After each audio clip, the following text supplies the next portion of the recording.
A young man with black hair stood and pondered what would happen if he could start over in the face of a hopeless situation. What choices would he make, and how would his life turn out? The young man stood in the barn with a large knife, and at his feet lay a blindfolded cow, perhaps to prevent her from seeing her fate prematurely. It was unclear why the young man decided to take this step when he loved his cows so much. A man and an elderly woman stood watching, discussing the incomprehensible thoughts running through the boy's mind. Did they really want to slaughter their own cows? What a waste, considering how much the young man cherished them.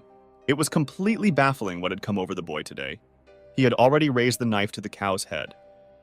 He seemed to have gone mad, holding the knife above with a calm and resolute face, ready to strike. But something stopped him. The girl flicked her lighter and lit a cigarette, which began to smolder slowly, filling her lungs with the smoke of tobacco. The young man turned around and glared at her angrily, as if she were the main problem and the cause of all his troubles. And the cause of his troubles turned out to be a beautiful girl in a lovely blue miniskirt and a black top that barely covered her shoulders, revealing the sexy straps of her black bra. The girl continued to blow out cigarette smoke and, pointing the cigarette in his direction, started talking to the boy, saying that they should pretend yesterday was just a joke. Even if the boy carried out his plans with his cows, and even if he gave her $100,000 as a dowry, she still wouldn't marry him, and he shouldn't dream about it. The young man looked at the girl's beautiful blue nails and the smoldering cigarette, which burned like his love. The girl kept telling him that he wouldn't succeed, that her younger brother had already promised her $200,000 as a wedding gift, along with a car. And if the boy were left without his cattle, what would he do? She suggested burying that thought and forgetting about it. It was easy for her to say, but what if the boy's feelings were genuinely strong? The man who stood and observed this was surprised that the boy wanted to do this because of the girl, and called him a fool. She wasn't worth it.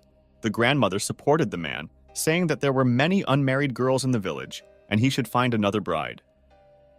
But the boy didn't want to listen to anyone. He was determined and ready to do anything for his love. He turned to the people and asked if they were finished gossiping, and if so, they should leave and not waste his time. The girl flicked her cigarette and ostentatiously began to walk away, telling the boy that she wanted to help make things better. But he didn't appreciate her kindness at all. The young man turned around to savor her beauty once more, watching as the girl distanced herself, while a man and a woman approached him, apparently to talk. Someone called out to our hero and he turned eagerly, not expecting to see the person who called him. It was his parents who called out to him, and they were not impressed with what he was about to do. His father told him that if he had problems, he should talk about them, and his mother begged him to put down the knife and not do anything foolish. The young man's hands relaxed and dropped, and he seemed to realize the foolishness he would have committed if it weren't for his parents. They were able to calm him down, and perhaps the pain would fade away for a while. The young man approached his parents, hugged them tightly, and expressed how happy and relieved he was that they were alive and well. Well, it seemed that even the parents themselves didn't understand what danger they had been in.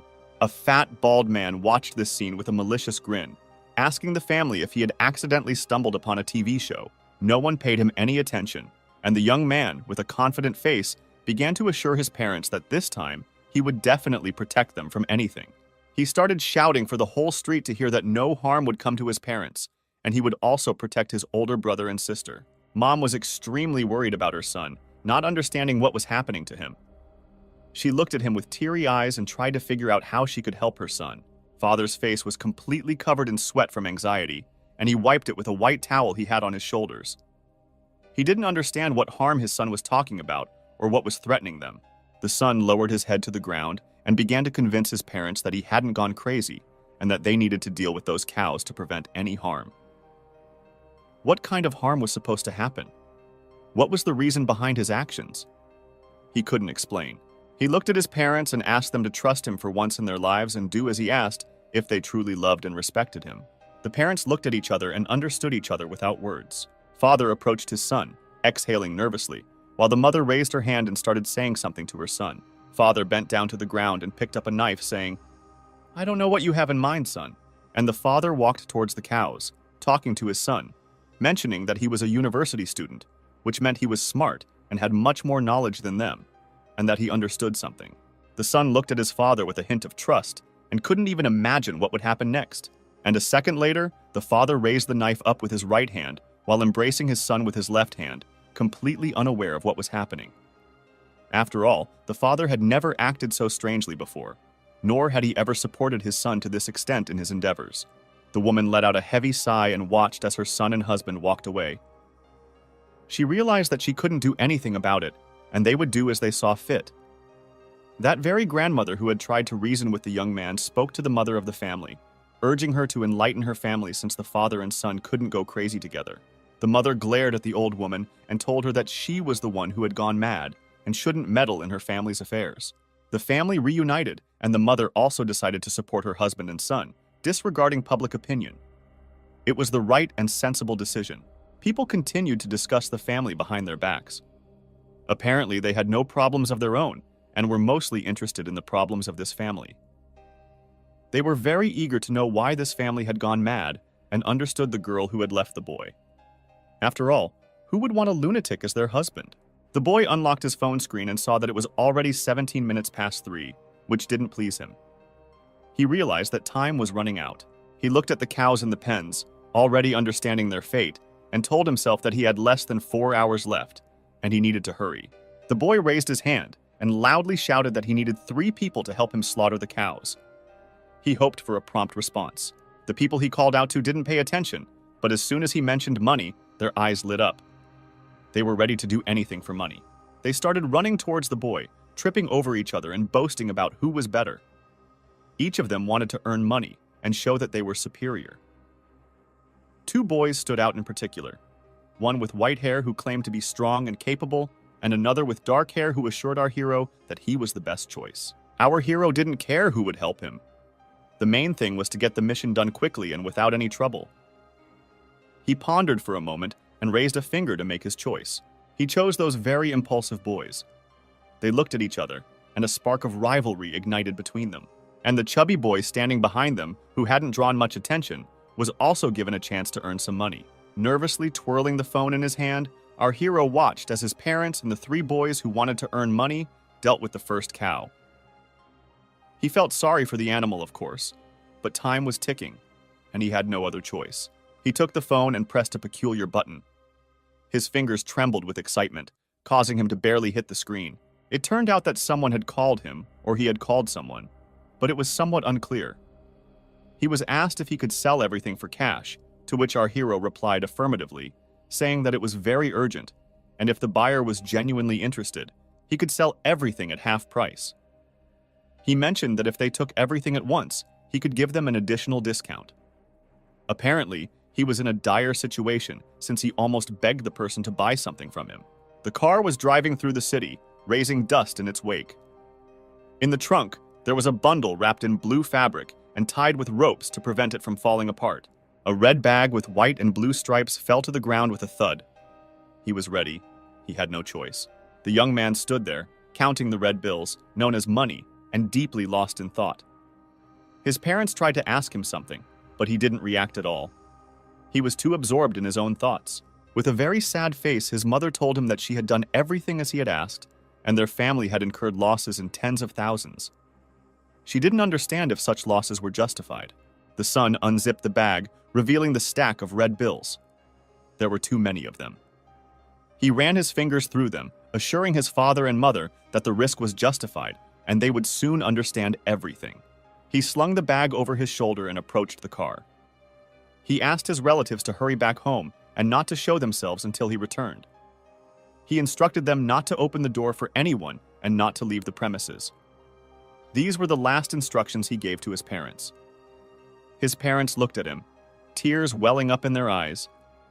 They believed in their son wholeheartedly, but they couldn't even imagine what he had planned.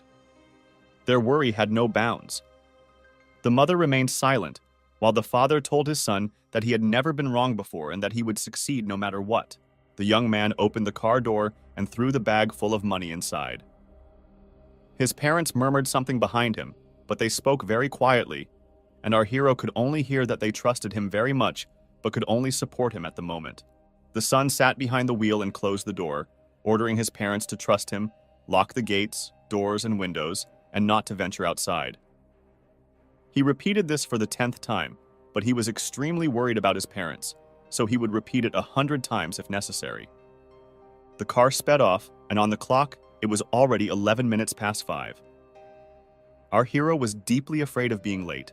From the bridge he was driving on, he saw his city for the last time.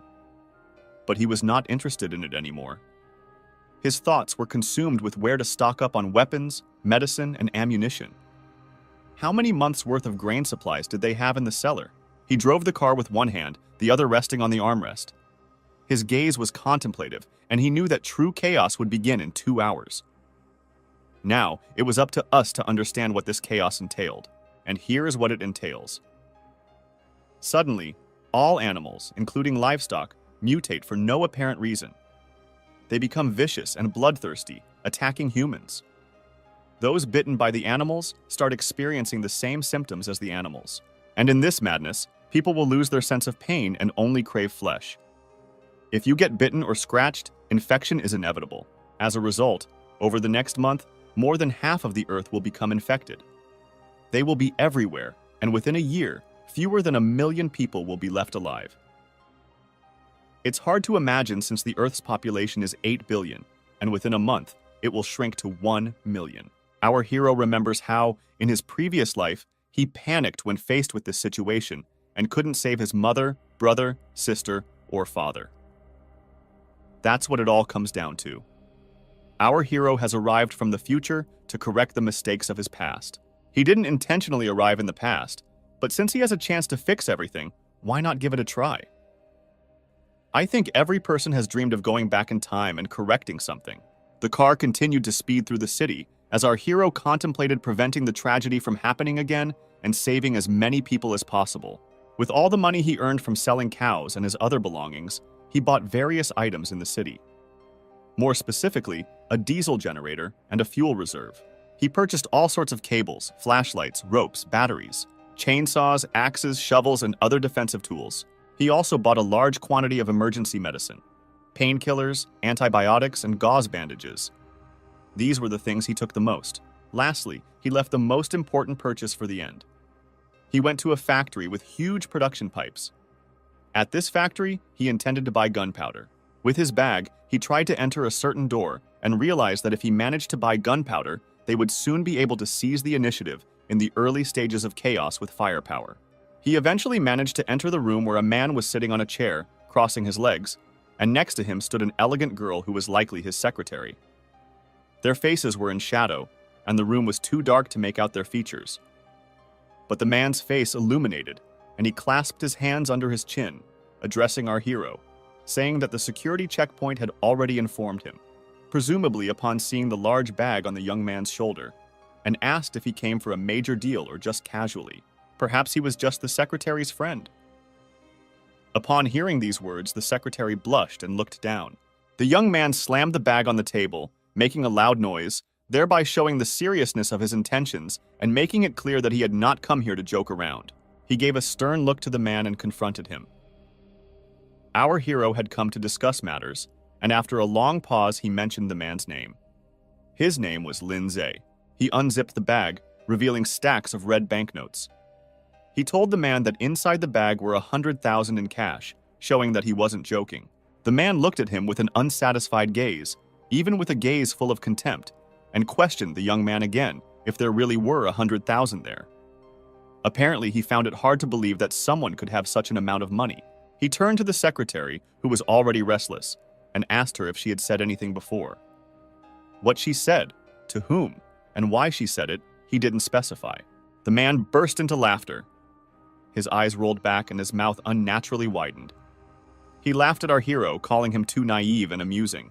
In a moment, his face changed, and he grinned maliciously, exposing all 32 of his teeth. He said that Li Qin had mentioned that she wanted a ransom of 100,000, and did the boy really manage to gather the entire amount? The girl called the man sir and said that everything wasn't as he understood. She stated that she had absolutely nothing to do with the young man. Well, our hero shattered all the girl's rosy dreams that she meant something to someone. After a pause, he pointed at the bag of money and told the man that he was giving him the money to buy black powder. The man clasped his hands together, forming a little house. Apparently, it was his favorite hand position. He asked the boy if he was really joking with him.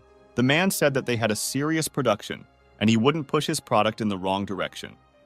After all, it could cost him his life as well as his career. Our hero knew the sore spot he could press.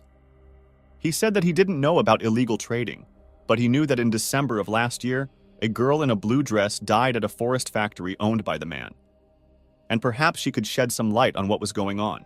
The man understood that the boy knew a lot and that he had two options. Either do as he requested or quietly eliminate him. The young man handed over the money and said he would buy the gunpowder. After all, they both had their cards up their sleeves, and it was best not to create a commotion. The man looked at the boy and realized he had no choice. He called for his secretary and asked her if he remembered correctly that they hadn't yet approved the quarterly report. The girl stood there, not understanding what was happening. An economic crime was taking place. The man mentioned that the weather promised to be humid, and who knows what could happen with the gunpowder. He wanted to write off the gunpowder and give it to the boy. That's what he ordered the secretary to do. The girl had no right to refuse and agreed to carry out her boss's orders. Fear filled her mind, the fear that now illegal gunpowder trading was tied to her. Our hero stood confidently, not even turning to look at his beloved as she exited the office. Apparently, she was the least of his worries at the moment. The boy looked at the man and said that Uncle Lee had taken good care of his family and that they were very grateful. The boy said that if anyone was in trouble now, he would definitely help them and made a promise. The girl watched the unfolding events with a sad gaze and couldn't leave the office. I didn't understand her behavior at all, but every woman has her own quirks. Our hero reached out towards the man, who was ready to sell him the gunpowder, seemingly expecting a firm handshake as they bid farewell. But from the man sitting on the chair, with his legs crossed, there was absolutely no response. He had no intention of showing respect to the foolish boy. He simply sat there, lost in thought about something interesting. His eyes glowed with a devilish red color, and his wide smile revealed his devilish grin. He had something in mind, but we would soon find out what it was. There was a very strong wind and the trees swayed, risking breaking. Our hero's car pulled up to the door of a house, and its trunk was full of various things. The hero stepped out of the car, closing the door, realizing that he had arrived just in time. There was half an hour left until the end began, and for now, it was quiet. He slammed the door loudly and started calling for his parents, hoping that they were okay. At first, there was no reaction, but then shouts could be heard from behind the gate. Someone shouted that they were coming to our hero. The gates opened and a young boy peeked out. His expression was not very pleased, and he asked our hero what was wrong with him today. As it turned out, these two boys were brothers. Our hero was delighted to see his older brother, but the older brother was very unhappy that the younger one had sold all their livestock without consulting him. Our hero had no intention of justifying himself to anyone, and his brother was no exception. The boy went to the car, saying that he would explain everything later. He asked where their younger sister was because he missed her so much. To which the older brother replied that the sister had not yet returned. Our hero's breath stopped for a second. His heart beat even faster, and a sharp pain pierced his chest. Could his sister be in danger? How could she still not be home? In his previous life at this time, his sister was already home. Our hero apparently didn't know about the butterfly effect, and this effect was happening right now. Even the slightest changes in the past, and not only in the past, can alter the course of events. Our hero's face became covered in a sticky sweat of fear. The boy swiftly opened the car door without even realizing it, and told his older brother that he would quickly go and get their little sister. He turned to him and shouted that no matter what happened, they should not leave the gates. He said he would fetch their sister and come back. The brother tried to stop him from the open gates, but the car had already rushed forward, leaving behind only plumes of smoke mixed with dust. The older brother, looking at those brown clouds, managed to say only that his brother should return soon and unharmed. The car sped at a tremendous speed across the bridge, illuminated by a beautiful sunset. Our hero held onto the steering wheel tightly, trying to get the maximum out of the car because every second counted. He looked at the road, but his thoughts were elsewhere. He recalled that on the first day, it was the animals that turned into zombies. There were few mutated humans, and the school was located in a city where the danger was much higher than in the village. If his sister was still at school, irreversible things could happen. Our hero promised himself that this time he would not let any of his loved ones die. He was so lost in his thoughts that he didn't even notice a dog or perhaps a wolf suddenly darting across the road in front of his car. Braking at the very last moment, he still couldn't avoid the collision, and the animal was thrown away from the car. All that remained was a bloody fountain in the air. Our hero hit his head hard on the steering wheel. There would probably be a bump at the point of impact. The car left behind a very long skid mark, and the animal's body was scattered all over the road. Our hero touched the sore spot on his arm and tried to understand what had happened, but then his gaze caught something terrifying. He looked in horror at what was happening on the road. The creature he hit didn't die, but, on the contrary, gained a new life. It was a zombie dog. Everything started much earlier than last time, and our hero realized that he had less and less time, maybe no time left at all. The events take us to the school, where we are about to hear what happened there an hour ago. 3 students sitting at their desks were discussing our hero and couldn't understand how he could do such a thing. How could he sell all the family's livestock for a girl? To the children, it seemed very foolish, but they didn't yet understand why he did it and what danger awaited them. The girl raised her phone, saying that it was the #1 news in the whole district. The girl turned back to the girl who was sitting and diligently writing in her notebook. This girl was our hero's sister, who was being severely bullied for what her brother had done. So, the girl who turned to her asked if she was ashamed of her brother. Our hero's sister was a smart girl and understood that there was no point in responding to provocative questions. She simply continued silently writing in her notebook, but her classmates wouldn't calm down. The girl said that the girl for whom the livestock was sold now works at a fireworks factory, and her brother has completely lost his mind, as well as their whole family. Our hero's younger sister, tired of hearing this nonsense, stood up from her desk and was probably ready to leave the classroom. Her classmates continued to taunt her. That same girl showed her a photo of her brother on her phone and said that her parents allow him to do such things. The sister hit the hand of the bold classmate, who continued to say that their family had gone insane and knocked the phone out of her hand. The phone fell to the floor, bouncing several times before stopping and falling. The owner of the phone jumped up and took a fighting stance, apparently preparing to seek revenge for her phone. Our hero's sister headed towards the exit of the classroom, no longer wanting to listen to this nonsense. She had had enough, but that bold classmate didn't intend to let her go and asked where she was going. Someone started picking up the troublemaker girl's phone from the floor. The teacher entered the class, and our hero's sister deliberately began to speak loudly about the phone. She apologized for her carelessness and for dropping the girl's phone. She promised to return the phone to her right away. The teacher looked displeased at the situation. Our hero's country was incredibly smart if she had come up with such a plan. She drew the teacher's attention to the phone, which was prohibited in the school. The teacher said that the school rules state that phones are not allowed, and apparently, the previous confiscation of the phone didn't teach the girl anything.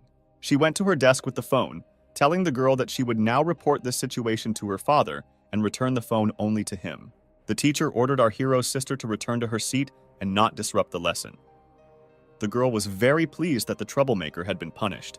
She passed by her tormentor, smugly saying that she was sorry that things turned out this way and that she didn't know the teacher would come so early. She knew everything perfectly well, and that was the essence of her plan, but she needed to rub it in the face of her tormentor. The troublemaker girl only made a dissatisfied grimace since she understood that it would be better not to do anything in her situation. Rain drummed on the school roof, trying to play some interesting melody. People opened colorful umbrellas over their heads to avoid getting their work clothes wet. However, these people didn't understand that very soon they might not need those clothes anymore. But retribution apparently came to our hero's sister, and she sat on the floor after hitting her head against the classroom wall. As it's easy to guess, the culprit of this flight was the same troublemaker girl who said that our hero's sister was very brave recently. But now she was suddenly silent. She grabbed her by the hair and tried to lift her up, intending to inflict as much pain as possible. She wanted to hear an explanation from this wimp, or even better, receive an apology. Tears welled up in our hero's sister's eyes. If only she remembered that she was supposed to be on duty with her today, then she wouldn't have done that to her phone. The girl took out a utility knife and extended the blade, probably to scare her, or maybe she really had evil intentions. With one hand, she grabbed our hero's sister by the head, and with the other, she started bringing the knife close, saying that if she remained silent, she would open her mouth herself. Our hero's car raced down the wet street, and he hoped to make it on time. The school was very close, and he kept glancing at the time on the dashboard of his car to always be aware of what was happening. At one moment, behind the wet windshield, he saw something that made him horrified and stunned. People were rushing out of the school, pleading with everyone still inside or near the school to leave quickly and save their lives. Inside the classroom, a utility knife fell to the floor with a distinctive sound, next to a pool of blood. Our hero's sister had a satisfied look in her eyes, and her face was stained with blood. Her tormentor sat on the floor, covering her mouth with her hand. Blood was flowing out, which could stain her pristine white shirt. Apparently, there was so much blood that the girl choked on it and started spitting it out on the floor. Our hero's sister watched her without an ounce of pity or remorse. The tormentor got what she deserved. The girl asked her if everything was all right, although the amount of blood indicated that things were not particularly good. Our hero's sister stood up and started running towards the exit to quickly escape the crime scene. Her tormentor continued to pour blood onto the floor. The girl ran out onto the school balcony and started shouting that there was an injured person inside the school building, bleeding profusely, and that she urgently needed help. But outside, nobody paid attention because the street was filled with people's screams caused by zombies feasting on flesh. The girl looked at this scene, not understanding what was happening. She was facing a danger she couldn't even suspect. If she had turned around, she would have seen a student who had been infected and was eagerly staring at her, seemingly anticipating the taste of her flesh. The zombie lunged at the girl. Just a while ago, it was an ordinary student, but now it was a merciless zombie with demonic red eyes and green skin. It stuck out its tongue towards the girl, ready to include her in its ranks. The girl sat on the floor, and the zombie flew over her, apparently not expecting such a move. She covered her ears with her hands, hoping it would help, and the zombie would leave her alone. At that moment, another zombie, the one who had tried to bite our girl, crashed to the floor with a distinct sound. But that was only half of the problem because the tormentor appeared in the doorway, but now as a zombie. She noticed our hero's sister and her red eye lit up. She couldn't take revenge as a human, so maybe as a zombie, she would exact her full revenge. Our hero's sister didn't understand what was happening and began to step back in fear, begging her classmate not to touch her, as she was still so young. The classmate attempted to touch her with her hands, but the girl shielded her face from the zombie's repulsive hands. But the zombie classmate had no intention of stopping and continued reaching for our hero's sister's eyes with her hands. In a few seconds, something irreversible could happen, and our hero would blame himself for it for the rest of his life. The school building was filled with rain, and the sounds of wild screams of fear and hatred echoed from within. Our hero's sister was saved by her brother, who managed to kick away the zombie classmate at a distance with a well-timed kick. The girl was in complete shock from what was happening, and her brother's unexpected appearance shocked her even more. But the zombies were not giving up. They were gathering strength for a new attack. Our hero tightly gripped a machete in his hand, offering the zombies a peaceful retreat or a dismemberment. The zombies chose the second option, and one of them headed towards our heroes. As promised, its head ended up separate from its body. With a swift motion of his hand, or more precisely, the machete, our hero severed its head. The brother looked at his sister with a gaze full of love and understanding. He knew he had made it in time. He said he came to make fun of his sister and save her. The girl blushed deeply and didn't say anything in response to her brother, tears welling up in her eyes. Outside, undeterred by the rainy weather, the zombies continued to roam and search for their victims. The unstoppable process had been set in motion. The weather outside was not improving, but fortunately, it was not getting worse either. The pouring rain continued unabated. On the road lay the body of a girl in a pool of blood, being gnawed on by a zombie. At one moment, the zombie was distracted from its engrossing activity and noticed a car approaching from behind. It decided not to run, a decision it would regret within seconds. Whether zombies are capable of regret remains unknown, but the car hit it from behind, sending it flying through the air. Only bloody traces remained in the air and on the bumper. The girl sat in the front seat, buckled up, and absent-mindedly tried to wipe the blood off the window. Of course, it was impossible since the blood was on the outside, but the girl was so lost in her thoughts that it didn't matter to her. Suddenly, she looked at her brother and started shouting with joy. She drew attention to herself to ask her brother a question. With her innocent face, she asked her brother if all this resembled a zombie game and if it was all real. And the kick he used at school seemed like a superhero's strike. The girl was propelled far away from the impact of the kick. This question infuriated her brother because how could his sister compare a genuinely life-threatening situation to some game? Without taking his eyes off the road, He told his sister to stop asking silly questions, and if she was scared, she should just cry. He would understand and wouldn't laugh at her. The girl fell silent and didn't reply to her brother. Or rather, she didn't know what to say to him, as he had recently saved her. The car traveled the same road as in the morning, but now the world's situation was completely different. How quickly life can change.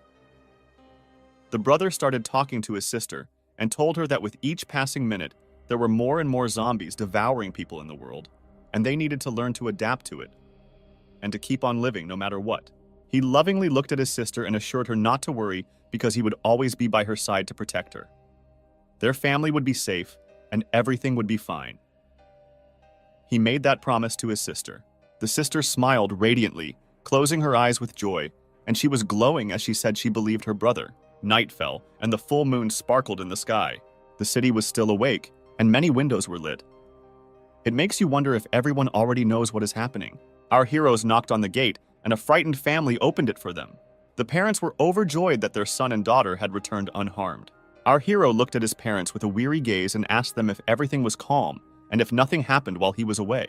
To which the mother, embracing her daughter, said they had recently heard screams outside, but she and her father hadn't dared to go out.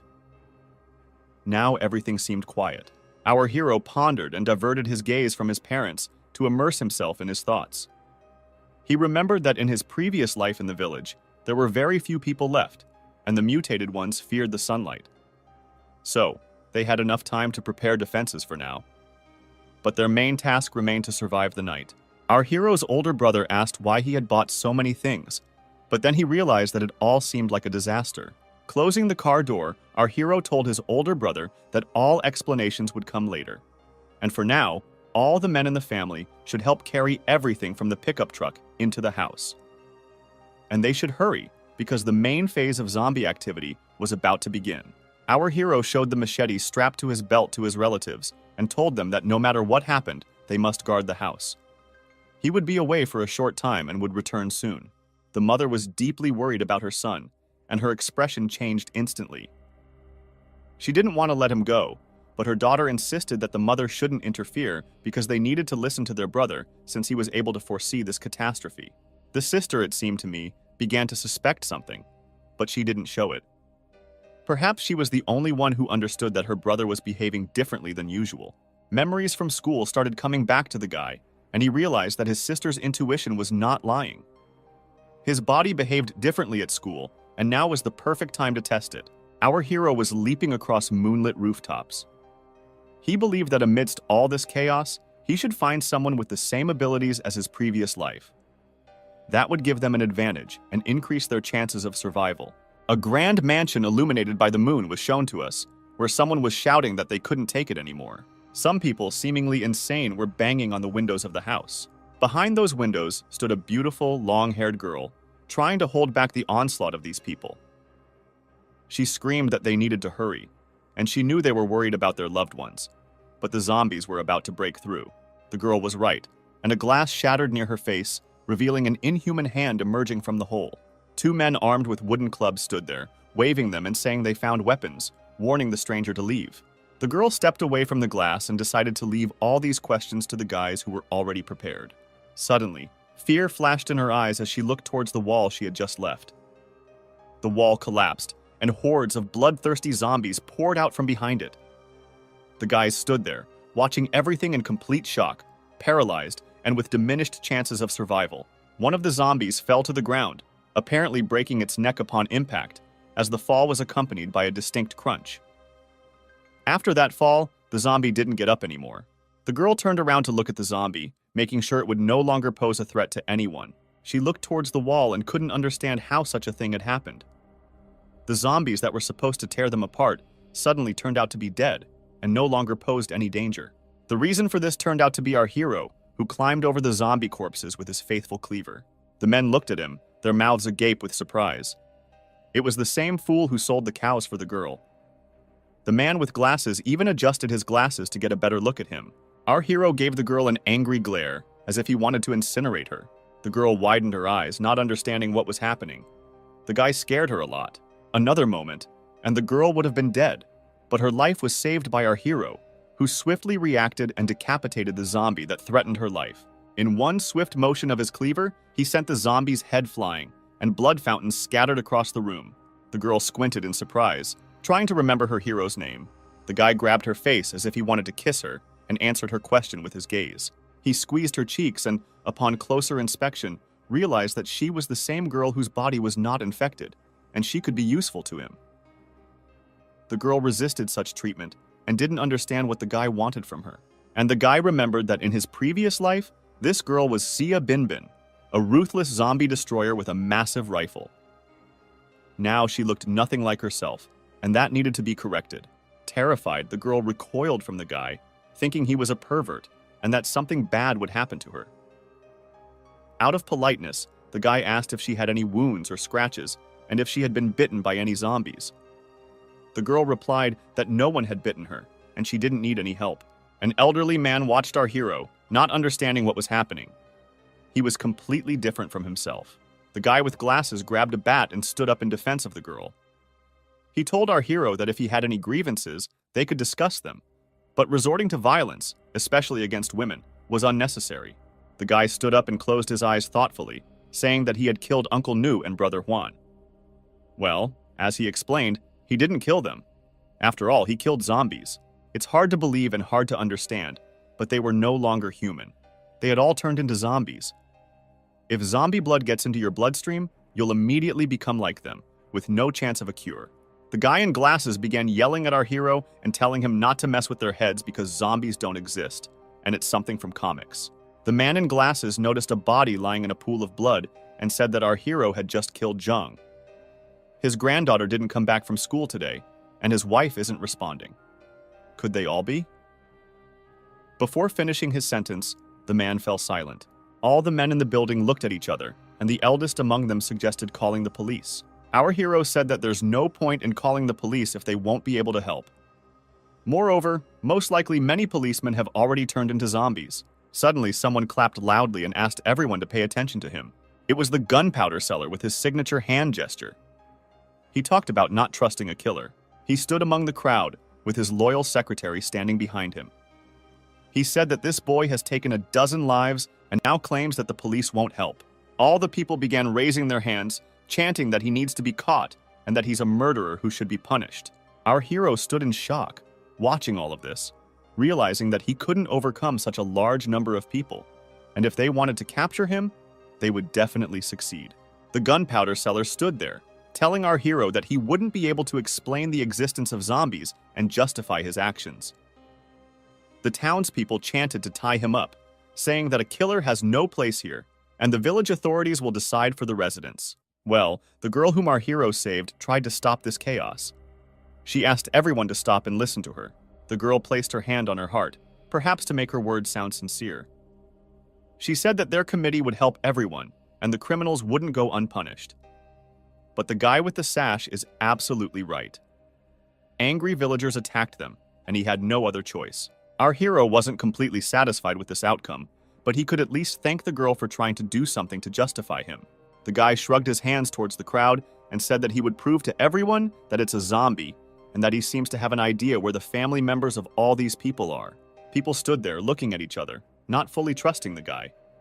And he said that anyone who would go with him would believe his words. The guy looked at the gunpowder seller and told him to come with him. After all, Lindsay doubts him. Our hero can show him everything. The gunpowder seller nervously adjusted his tie, apparently deciding to take this scary step. The eyes of Lindsay were filled with contemplation. He believed that this guy was too suspicious. Earlier in the day, he had stocked up on a large quantity of supplies and gunpowder, and in the evening, all these strange things started happening. Whatever the case may be, if our hero knows about the incident with the girl in the woods, he must take that secret to the grave. Our hero stood there, spreading his arms, continuing to convince people that zombies exist. He said that in the village, a bunch of people disappeared out of nowhere, and the place is very remote, surrounded by forests. The guy approached the gunpowder vendor closely and kept pressuring him. If the gunpowder vendor considered him a killer and believed that zombies don't exist, then it wouldn't cost him anything to go with him. Or did he actually get scared? Lindsay continued to make excuses. He said that he was just an ordinary person from the common folk and feared such a cruel killer like our hero. They stood there, looking at each other, while the gunpowder vendor continued to speak. He couldn't disgrace himself in front of the people and said that for the safety of the village residents and to determine the whereabouts of their missing relatives, he was obligated to go with him. But he would bring a couple of trusted individuals with him. He said these words and smirked, showing his gang of thugs standing behind him. The girl our hero saved, sensing that the gunpowder vendor had something bad in mind, decided to go with them. However, her friends didn't think the same way. A man in a white shirt said that it was too dangerous, and the guy with glasses said that they shouldn't act rashly until they figure out what's going on. The girl looked at the men with disdain and said that since they were members of the village committee, they were obligated to take the initiative if the village secretary wasn't with them. The guy observed the situation from the sidelines and out of curiosity asked where the secretary had gone. As it turned out, today, after lunch, when news started coming in about the missing villagers, the secretary went out to search for them and never returned. The guy with glasses lowered his gaze to the floor and said that his wife had also disappeared, and there had been no news from her for a long time. Our hero contemplated something, realizing that his suspicions were correct and that there were already a lot of zombies in the village, and the zombies that made it into this house were just a small part of the whole problem. The guy with glasses gathered his courage and said that he would also go with them because they had to fulfill the duties of the secretary in his absence. The man looked at our hero, apparently sensing trust in him, and said that they needed to carefully investigate everything. An elderly man also decided not to stay on the sidelines and said that he would help them. He would provide a place for the people in this building. He suggested using 2 vans at the entrance to reach their destination. The events moved to the forest, where the entire group of people who didn't believe in our hero was inspecting a white car. The girl examined the car with a flashlight and realized that it closely resembled the secretary's car. The elderly man touched the hood with his hand and, based on its temperature, understood that the engine had been turned off recently, which means that the secretary was somewhere nearby. The young man with glasses tried to call the secretary, but the phone was unreachable. Once again, our hero immersed himself in memories from the past, realizing that the previous wave of zombies started 3 days later, and they were heading in this direction. Back then, there was no opportunity to investigate the source of that horde. If the timing coincides with the past, they would be able to solve the problem of that horde now. But his main task was to gain the trust of the girl, who could greatly help him in the future. The guy told everyone that they were in the right place and that they now needed to venture deeper into the forest and be observant. The group of people started searching, combing through the entire forest in search of the secretary. From a bird's eye view, the flashlights they were using to illuminate the forest were visible. The girl walked ahead, shining her flashlight in front of her. The forest was too dense, and the heroes moved forward for a long time, but didn't encounter anyone. Their spirits began to drop, and it affected everyone. Well, not for our hero. He stopped and said that not long ago, there were many people in this forest. He had seen traces on the grass, broken branches, and bloodstains. All of this indicated that zombies had been here very recently. It was a typical zombie movie plot, but this was only the first day of the apocalypse, and everything was happening too fast. There had to be a reason for it. Our hero stood at the entrance of a cave, shining his flashlight deep into it. He stopped the people following him and told them that there was a cave ahead, but it was too dangerous for everyone to enter together.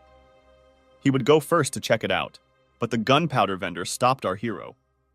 He looked at him skeptically and said something very interesting. What if there was a crime scene inside the cave, and our hero wanted to go alone to cover his tracks? A pause fell over the crowd, and everyone stood silently, shining their flashlights into emptiness. Our hero let out a frustrated sigh, expressing his anger at the behavior of the gunpowder vendor. He said that he resembled a cowardly little dog that didn't trust its owner. With a look of hatred and disrespect, our hero stared at the gunpowder vendor and offered him to come along if he wasn't afraid of death. He hoped to see a mountain of corpses inside the cave. Lindsay understood that the guy wasn't joking, and thoughts began to creep into his mind that the guy really intended to kill him. It only made things more interesting and intrigued him. The gunpowder vendor looked at our hero within the walls of the cave, genuinely curious about what this cave concealed and how our hero was connected to it. Just a few minutes passed when a zombie hand protruded from the cave. A zombie girl in a ballet dress moved towards the people standing at the entrance of the cave. The guy with glasses looked at her and recognized his wife, although she was no longer the same. The girl approached the guy with glasses, and he, in turn, pushed the baseball bat back to tightly embrace his wife. He asked her how she ended up there and told her how he had been trying to reach her for half a day and was very worried. Our hero shouted at him not to approach her, let alone touch her. Well, it was too late, and the wife of the guy with glasses had already opened her lifeless mouth and was ready to devour him. Our hero, as always, reacted lightning fast, and instead of his husband's neck, the zombie wife bit into his blade. Our hero told the man that his wife would never be the same again and that he'd better stay away from her. In front of the guy with glasses' eyes, our hero destroyed his wife. There was nothing else he could do. How could he explain this to a loving husband? The man with glasses looked at all of this, and tears welled up in his eyes. The person he loved so much lay on the ground lifeless. His life had ended now. The shock passed, and the man called our hero a ruthless killer and begged him to return his wife. Well, he didn't understand that this killing was done for the better. Everyone looked at the grieving husband and sympathized with him. No one would want to feel what he was feeling right now. The man in glasses grabbed a bat and swung it at our hero, seeking revenge for his wife. Our hero was not that simple, and with a single blow, he sent the husband to the ground. How could he not understand that his wife was a zombie and there was no other choice? The man lost his glasses and lay on the ground, listening to our hero's words about how it's normal to get angry, feel hurt, and have regrets.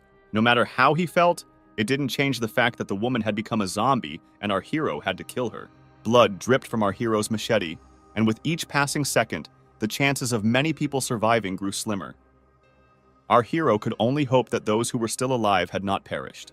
The man in glasses refused to back down, and striking the ground with his hand, said that our hero was talking nonsense and such a thing couldn't happen. His wife was his loved one, and she couldn't become a zombie. Our hero would have spoken to him differently if the man in glasses had killed his loved one before his eyes. Memories resurfaced in our hero's mind.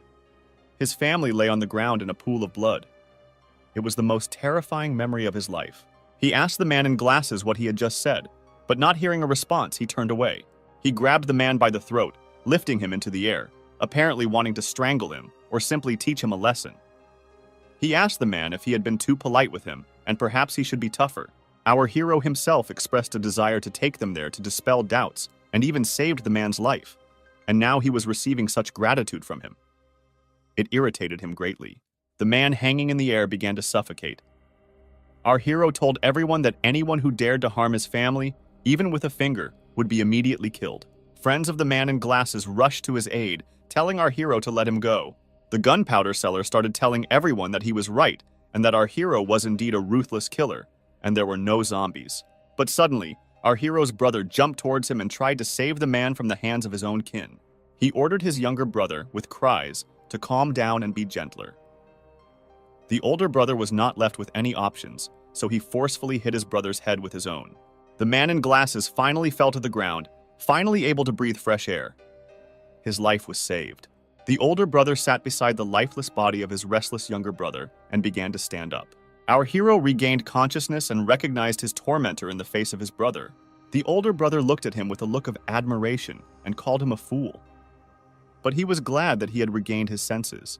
He extended his hand to his younger brother and said that he was not supposed to be home, and everyone was getting worried.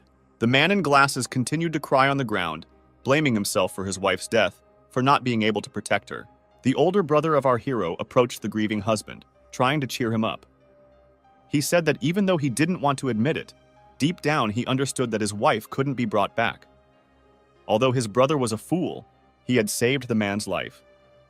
The man's feelings were, of course, understandable, and the brother offered to hate him instead of our hero. He extended his hand to the man in glasses and said that they had to keep living and that he was needed by the villagers. The man started to get up, saying that he had to save the people in his village. Our hero looked at the whole scene and understood that his older brother, despite being different, was always ready to come to his aid and bring comfort. Although they were brothers, their characters were different. The older brother had always been popular, while our hero never had any friends. No matter what happened, the brother was always there, protecting and helping our hero. Our hero approached his brother and the grieving man and hit his brother on the shoulder for no apparent reason. He began to walk away, mentally telling his brother that it was his time to protect. From the cave, a wild scream could be heard, indicating that not all zombies had left. The girl, upon hearing the voice, immediately recognized its owner. It was the voice of the secretary who urgently needed help. She was about to rush to assist when our hero blocked her path, telling her not to act rashly. Strange sounds continued to emanate from the cave. The ward of the gunpowder seller stated that it was true. There were zombies, and that the girl was indeed a zombie. To this, his owner said it was all nonsense, and that he would go there to prove that there were no zombies. However, one of the brutes stepped forward, apparently trying to impress his owner, and said he would go into the cave. The man entered the cave and started shouting at the one who was supposedly playing pranks, telling them to come out and stop scaring people. Suddenly, his flashlight slipped from his hands, and the man disappeared from sight. Everyone was bewildered and didn't understand what had happened. Perhaps only our hero understood what was going on. Inside the cave, only the lower half of the man's body remained. The upper half of the man's body was held by a zombie, surrounded by a massive crowd of its kind. Those who didn't believe our hero could now see with their own eyes that he was right. Glava 6. The zombie stood and held the upper part of the minion's body by the head. It was a very terrifying sight. Nobody wanted to look at it. After a couple of seconds, the zombie threw the upper part of the body onto the street, and everyone present there was very frightened. The gunpowder seller didn't understand what was happening, and fear appeared on his face. Nobody understood what was happening, and the zombies, in the meantime, rushed towards the people. Our hero looked at the crowd of zombies and couldn't understand why there were so many of them. He thought there would be fewer, and he already wanted to run away. But he realized that his brother and the girl who mattered to him would stay here. Running away was not an option. He shielded the girl and told her to stand behind him because it was the safest thing she could do right now. Someone grabbed him from behind by the shoulder. It was his brother, who frightened our hero greatly. The two brothers scattered the zombies in different directions, helping each other and complementing each other very well. The older brother looked at our hero and was deeply hurt that he wanted to take all the glory of victory for himself. Real brothers don't do that. Real brothers always share. The zombies began to rise from the ground to continue fighting and destroy the human race. Our hero's brother was very unhappy that even after his attacks, the zombies could still stand up. He didn't understand their weaknesses and how to defeat them. Our hero looked at his older brother and reminded him that the weak spot of the zombies was their brain, as well as sunlight. The older brother completely lost his grip and forgot such elementary things. The two brothers stood side by side, with the girl standing between them. The older brother said that he would definitely have enough strength to defeat the zombies, and he didn't need any special methods to defeat them. Our hero said that in that case, they would act in an old-fashioned way. The girl looked at the two brave guys with astonishment as they decided to destroy the horde of zombies with their bare hands, without anyone's help. The two brothers stood and discussed the plan of action. The older brother intended to fight the zombies in hand-to-hand combat, while the younger one had a machete, making it much easier for him to destroy the zombies. The zombies glowed with their red eyes and opened their foul-smelling mouths, apparently wanting to bite our heroes, although it was clear that it was their only desire. Our hero's older brother commanded him to attack and rushed forward. Our hero flew down from the air towards the zombies, while the older brother attacked the zombies on the ground. Blood was flying everywhere, as well as zombie heads that were being severed by the machete. The zombies seemed as if they were not going to give up and wanted to continue fighting, expressing it with their angry growls. But the older brother of our hero stopped that growl. Our hero landed on the ground, and his brother, leaning on his back with his hands, made a very cunning and elaborate strike that the zombies 100% did not expect and were defeated by. From the cave, more and more zombies were flying towards our heroes. They seemed endless and would never stop. Our heroes were ready to fight and would not retreat until they destroyed every single zombie. Our hero, with a knife in hand, commanded everyone to gather together and shine flashlights in the zombies' faces. And if the zombies got closer, they were to hit them on the heads.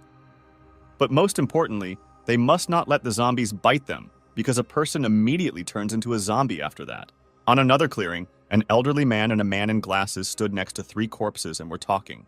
The man in glasses said that the 2 of them barely had enough strength to kill one, while the brothers were annihilating them in whole hordes. The man couldn't understand how they managed to do that. The elderly man said that these 2 had been studying martial arts since childhood, and even professional fighters couldn't defeat them, let alone a bunch of dead creatures.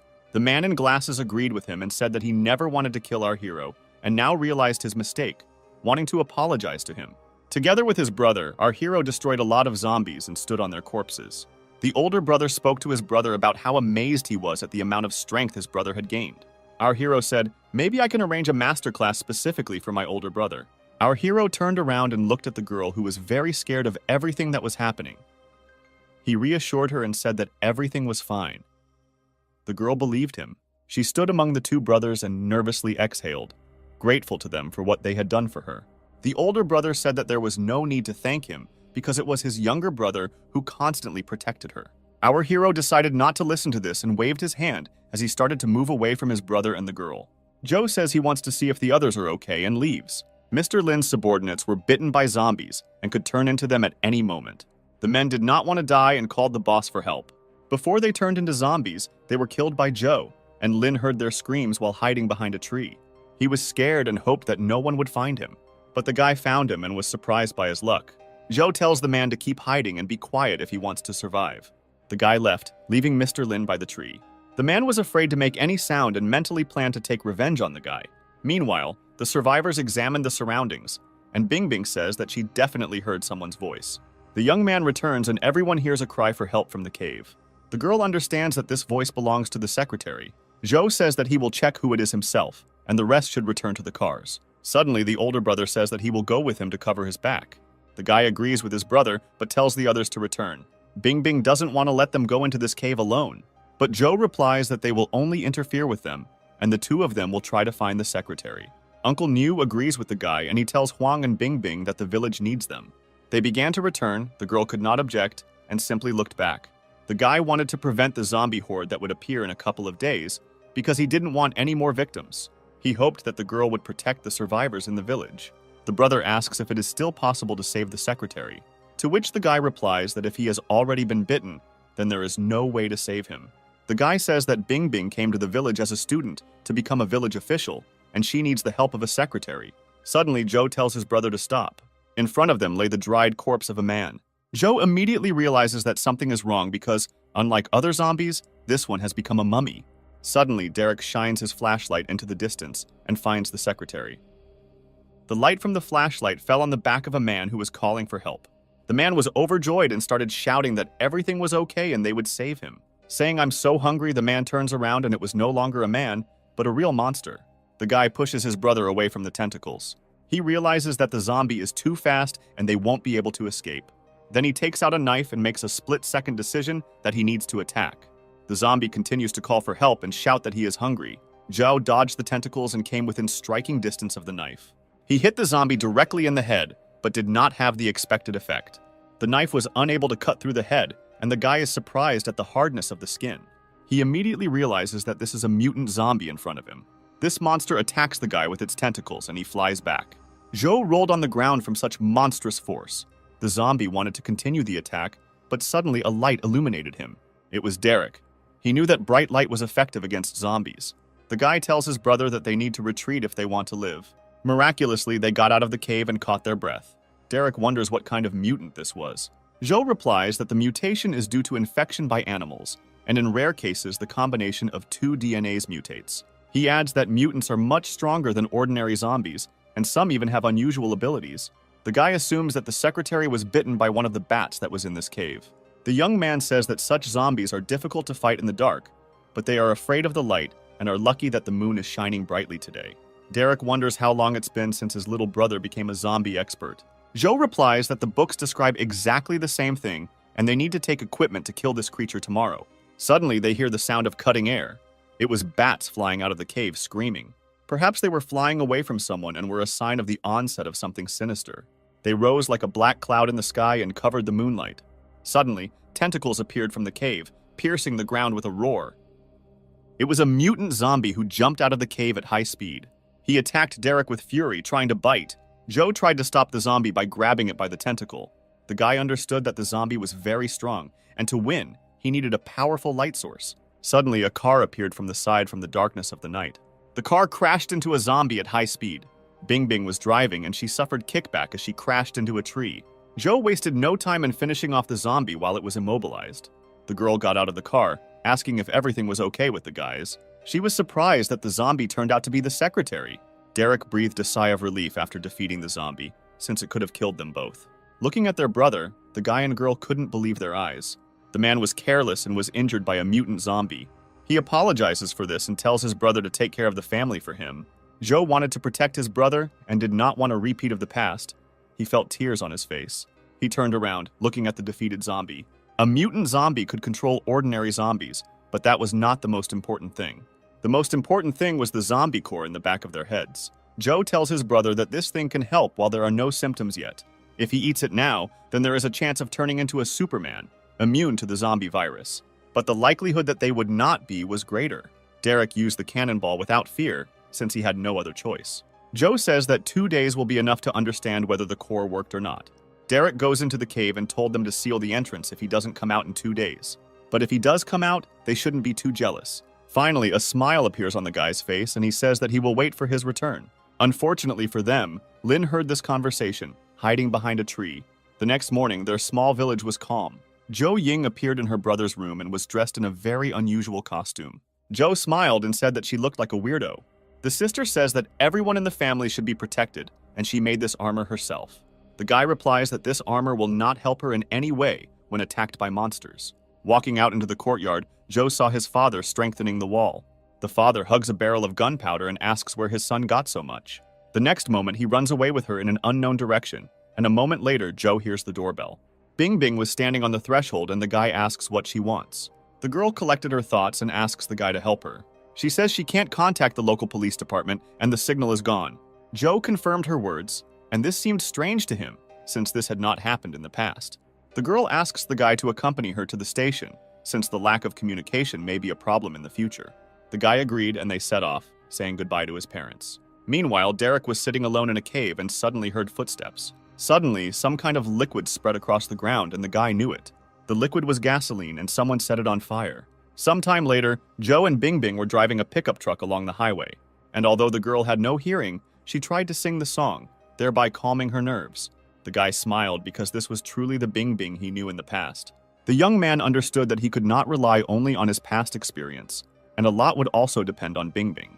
Gathering his thoughts, he invites the girl to move home with them. The girl is embarrassed and asks why she should live with him. Joe understood that if he told the girl about her future superpowers, she would not believe it.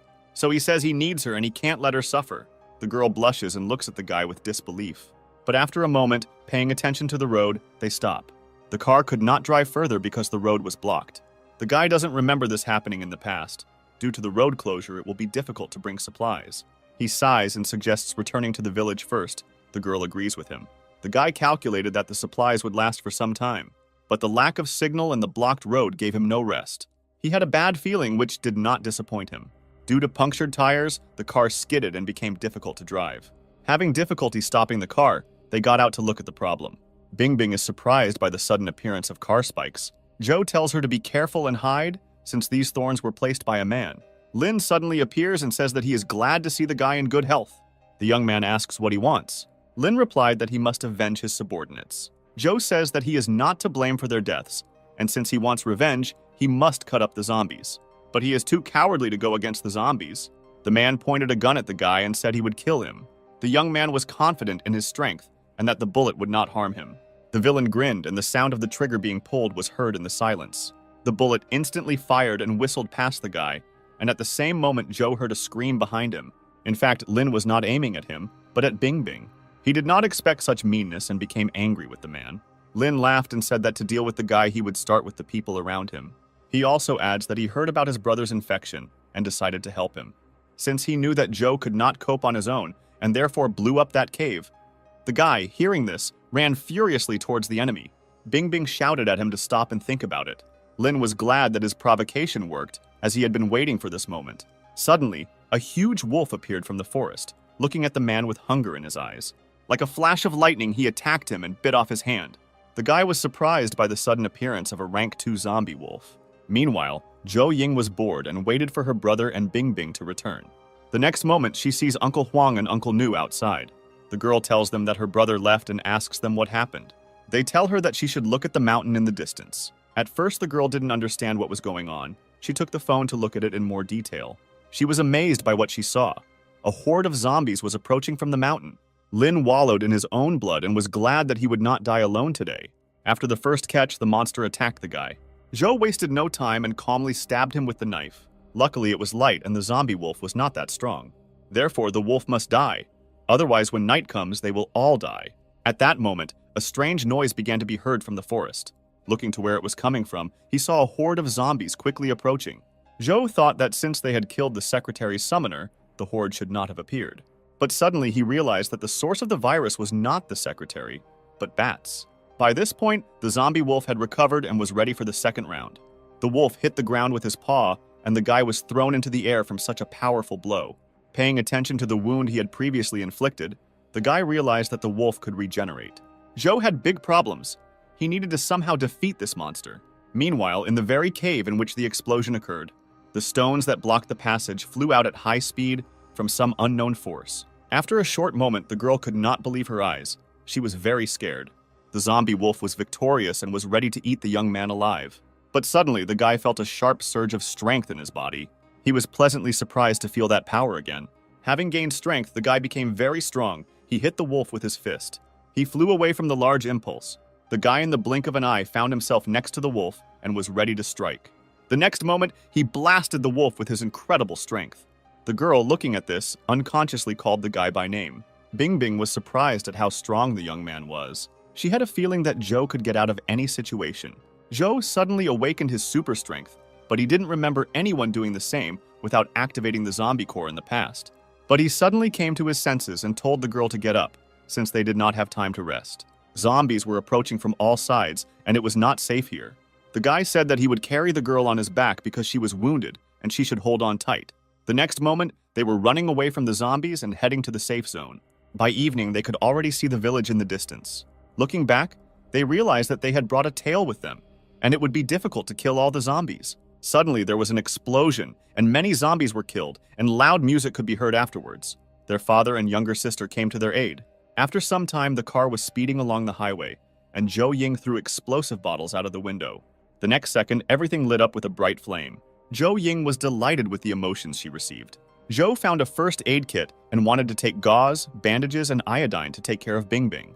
But suddenly, the sister gets ahead of her brother and says that you shouldn't touch the girl's feet so brazenly. Only if they have a closer relationship, so she will take care of Bingbing herself. The young man asks his father where he got the explosives from. The man replies that he made it himself, since in his youth he was obsessed with its creation and even worked as a specialist in mine explosions. But unfortunately, after the ore was depleted and he was fired, he never touched dynamite. They finally made it home after a grueling battle with zombies. Suddenly, they hear a loud scream from the house and realize that something is wrong. They couldn't open the door because it was locked, so Zhou simply kicked it down with force. In front of them, they saw a woman and a zombie.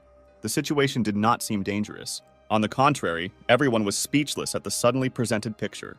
A woman was beating up a zombie who used to be from a neighboring village. Zhou asks his father when his mother learned to fight so well, to which the man replies that in her youth, even 5 people could not cope with her. But after they met, she became softer. After some time, the woman noticed the guests and greeted them, but they had no time to talk as more and more zombies appeared. Uncle Huang and Uncle Nu warned everyone that a huge crowd of zombies was approaching from the west. Hearing this, the guy got angry and he was ready to fight. In his previous life, his entire family suffered due to a sudden zombie attack. But now everyone is ready and will not leave these creatures even a chance to win. The guy was sure that they would definitely survive because he did not fight alone and all his relatives were nearby. The zombies were infecting more people and were going to lay siege to their home. Zhou was sure that someone was controlling these creatures. Looking up, he saw the figure of a man standing alone in the distance. This figure was none other than Lin. He was somehow able to survive. The battle dragged on, but the zombies did not decrease. They continued to attack their house. They had already used up all the explosives, and the situation was getting more complicated. Zombies were everywhere, and the guy felt that they had tactics. Since the zombies had been advancing for a long time, everyone was tired from such a long battle. At a rapid pace, zombies filled everything around. Zhou tells everyone to go to the courtyard and hold the defense there, and he will take over the rest. The next moment, a crowd of zombies attacked him, and a mountain formed. The guy activated the Bloody Buddha ability and destroyed all the zombies. He felt his blood boiling in his body, and a force awakening that could destroy everything in its path.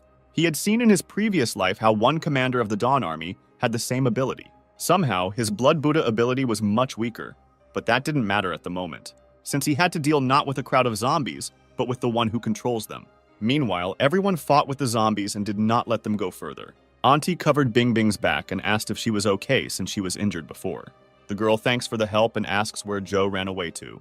Zhou Ying replies that her brother is now definitely crushing all the zombies left and right. She adds that there is no need to worry as her brother is safe and unharmed. Turning back, she saw a destroyed wall and a lying man. The lying person was Zhou. He shouted to everyone not to come near and to run away from here as quickly as possible. The one who sent him flying and forced him to break through the wall was a huge zombie bear. The guy did not want to give up. He knew that he had to fight to the end. Zhou could not allow that situation to happen again. He had to protect those he cared about. The young man stood up. He wanted more power. A strong wind blew. Everyone was worried about the guy. Zhou went on the offensive with renewed vigor. He wanted to win as quickly as possible. But suddenly Derek appears. He stops the bear's huge paw with one hand. The guy adds that it took him time far away in the mountains to get used to this power. Derek decided to show his younger brother how to use such power. The bear flew several meters, kicking up dust and stones along the way. But the monster is not dead, so Derek tells Cho to mind his own business, and then he can handle it himself. The young man was glad to see his older brother and says that he leaves everything to him. After some time, the young man looked at his opponent with coldness in his eyes. In front of him stood the renewed Lin, who threw away the pitiful human body. The man felt like a king. He not only retained his sanity, but also could control a crowd of zombies. Lin thanks the guy for cutting the zombie wolf into small pieces. Only with his help was he able to easily get the core and eat it. The next moment, Zhou cuts Lin in half. The guy says that he is too talkative for a coward, and he is tired of listening to his monologues. The young man is indignant at Lin's pride in calling himself king. Zhou thought that the pressure of the zombies on the family should lessen, since there was no one left to control them. But suddenly he heard laughter behind him. The man was not dead yet. Lin says that a measly knife cannot kill him. The guy immediately realized that the man had been given the ability to regenerate that wolf. Lin became very fast. Zhou didn't even see his movements as he appeared behind him. The mutant says that resistance is useless, and he will kill them all, and then they will join his army. It is precisely because people are just cattle that he brought zombies here to clean out this place. Meanwhile, the hole in the wall was sealed with a sheet of steel, and the zombies kept pushing with more force. Uncle New was already at the limit of his strength and said that if this continues, he will not be able to stand it. Jack said to wait a little longer until his sons figured everything out. Suddenly, a huge zombie bear falls onto the temporary wall. The next moment, Derek appears and says that although the battle was difficult, now these beasts can close any gap. But Derek could not go to the aid of his brother, since there were still a lot of zombies. He believed that Zhou could handle everything. Meanwhile, Zhou's battle with the mutant was not in his favor. The difference in strength was colossal. Lin won easily and was upset by the guy's weakness. Suddenly, the guy stood up and swung a knife at the zombie. Zhou was furious that Lin didn't care about him. He was ready to kill him because he wanted to raise his hand against his family. Although the zombie was injured, he recovered before our eyes with unimaginable speed. A second later, he lunged and attacked the guy with his claws. The mutant zombie had not only great speed and regeneration, but also by force, which did not require proof. The guy was injured, which meant that the effect of the Bloody Buddha's ability did not work. Lin had at least a little fun, because he thought that his claws would immediately reach the internal organs. Zhou realized that his stamina was declining too quickly, and he would not be able to maintain his ability for long. This meant that the next attack would determine the outcome of the battle. Lin himself did not know the limit of his power, and a moment later he inflicted another wound on the guy. A grenade appeared from the guy's sleeve and he threw it right at the zombie's face. Upon contact, an explosion occurred and smoke rose. Lin laughed and said that an ordinary grenade would not kill him. But looking around, he realized that Zhou had fled with his tail between his legs. The man laughed because running away was useless, because he could find him by the smell of blood. He added that Zhou could run as long as he wanted, but in the end, he would kill him. Meanwhile, the young man hid in the store, catching his breath and healing his wounds. Somehow, with the help of bandages, he managed to stop the bleeding, and the fact that his ability helped heal wounds was a pleasant surprise. But despite this, his forces were running out, and they were only enough for one attack. Outside, Lin came to the smell of Zhou's blood. He was surprised that the guy chose a gas station store as the gravesite. The man immediately saw a trap consisting of gasoline, a wire rope, and a grenade. He laughed at the guy's stupidity, as he had no intention of falling into the trap. He felt that he did not need to enter the room, since the most pungent smell of blood came from above. The man was surprised because only the guy's jacket fell from the roof. The moment the jacket fell, Zhou appeared right in front of Lin. He threw a handful of salt right in the mutant's face. The zombie immediately screamed in pain. He did not expect the sudden attack. The guy says it's just salt, can't he smell it? He also adds that he will not see or feel anything, since he adopted the abilities of the zombie wolf, he also received his weaknesses. There are a lot of olfactory cells in the noses of wolves, and when the nasal cavity is irritated, he probably now feels incredible pain.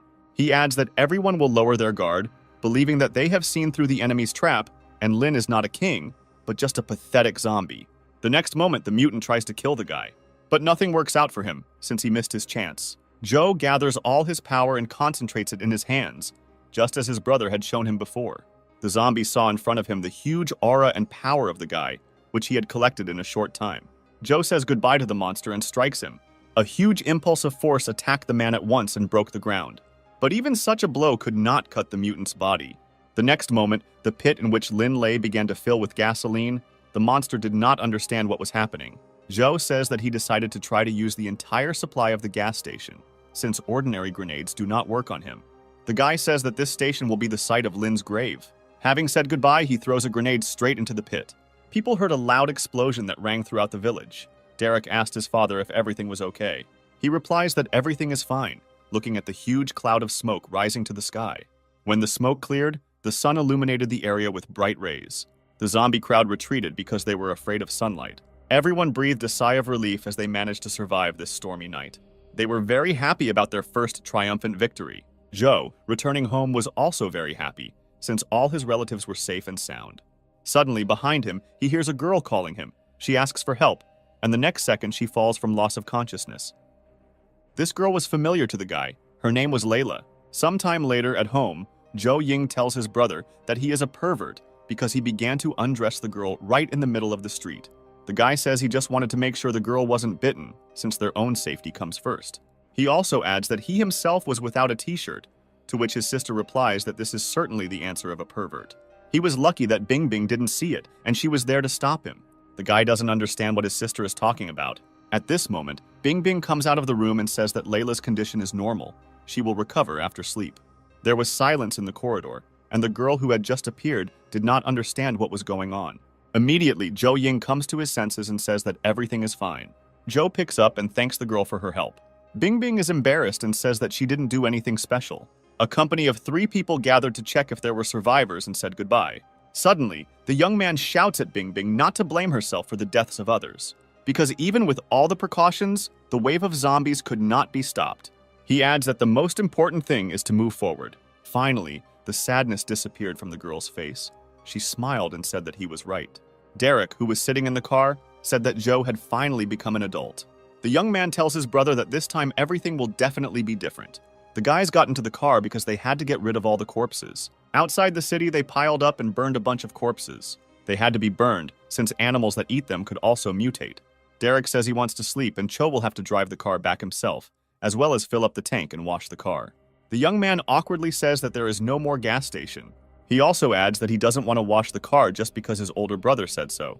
Then Derek suggests playing a game of demon hunting. Instead of rock, paper, scissors, the 2 brothers came up with this game themselves. They loved it since childhood. The rules were very simple. The hunter stood still for 10 seconds. The demon's task was to run as fast as he could. If the hunter catches the demon in 3 minutes, he wins. 10 seconds later, Derek appears behind Cho and says that he can do it too. But the younger brother suddenly changes direction and dodges the grab. 2 brothers chased each other at high speed throughout the forest. Suddenly, Joe decides to climb a tree. He made a jump while running, but suddenly the tree under his foot disappears. In fact, it simply fell over and he was unable to jump on it. Derek used his ability and forcefully knocked the tree to the ground. The guy landed next to a fallen tree and turned back. He saw a tree log flying towards him, so he blocked it with his hand. Derek stood on the other side and applied pressure, thereby driving Cho into a trap. The guy could hardly hold on, since the difference in their strength was high, and it was not easy to surpass it. After a short time, there was nowhere to retreat, and the guy found himself in a dead end. The next moment, the log exploded under simultaneous pressure from both sides. Derek comes to his senses and says that he went a little too far. He asks if everything is okay with Cho, but looking ahead, he saw no one. The young man sat upstairs and said that victory was his, as 3 minutes had passed. Derek asks how the guy managed to get there. Joe replies that he simply pushed off the rock. He did not expect such a difference in strength.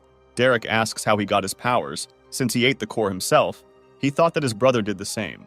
The guy doesn't answer directly and says that his ability is like an effect of borrowing power, although in a past life he actually ate the core. Derek says that Cho can borrow his ability, but their powers are different. The young man says that he is almost right and suggests calling his ability the Bloody Buddha. and this ability increases speed, strength, and protection from physical damage.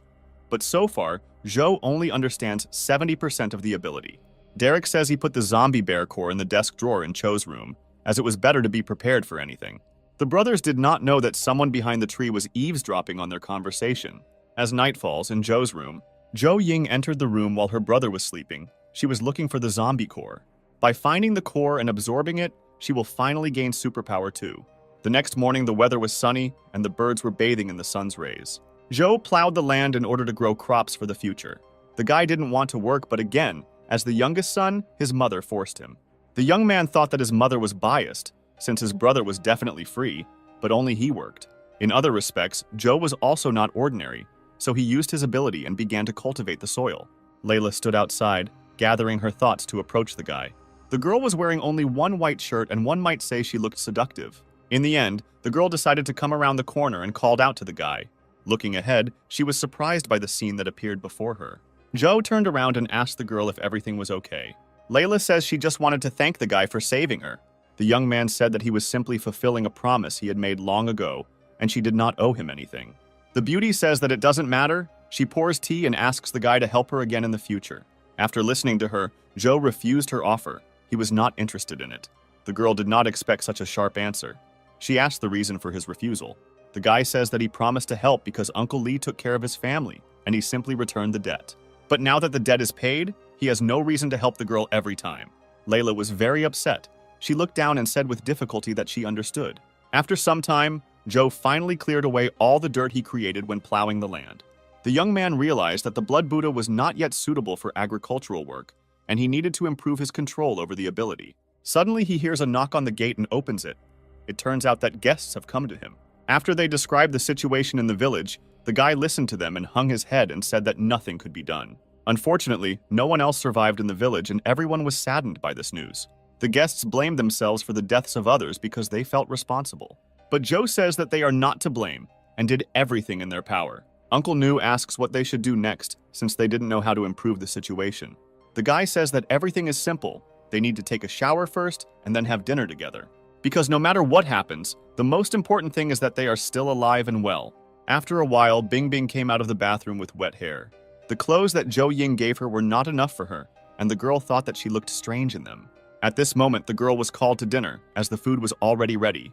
The girl was a little embarrassed because she looked strange, but she thought that there was nothing wrong with it. By evening, when the sun was already setting below the horizon, throughout the entire village, only one house had a light on. Preparations for the evening meal were in full swing in the kitchen. Everyone was talking and joking. Aunt Olivia tells Bing Bing to sit next to Zhou, to which the girl happily agrees. Layla watched with envy as the girl sat down, but could not say anything against it. Zhou offered the girl a soda with a smile, and she took it. Jack raised his glass and said that now at this table are all the survivors in the village. Communication has not yet been restored, and they do not know how things are in other places. But they all must survive at any cost.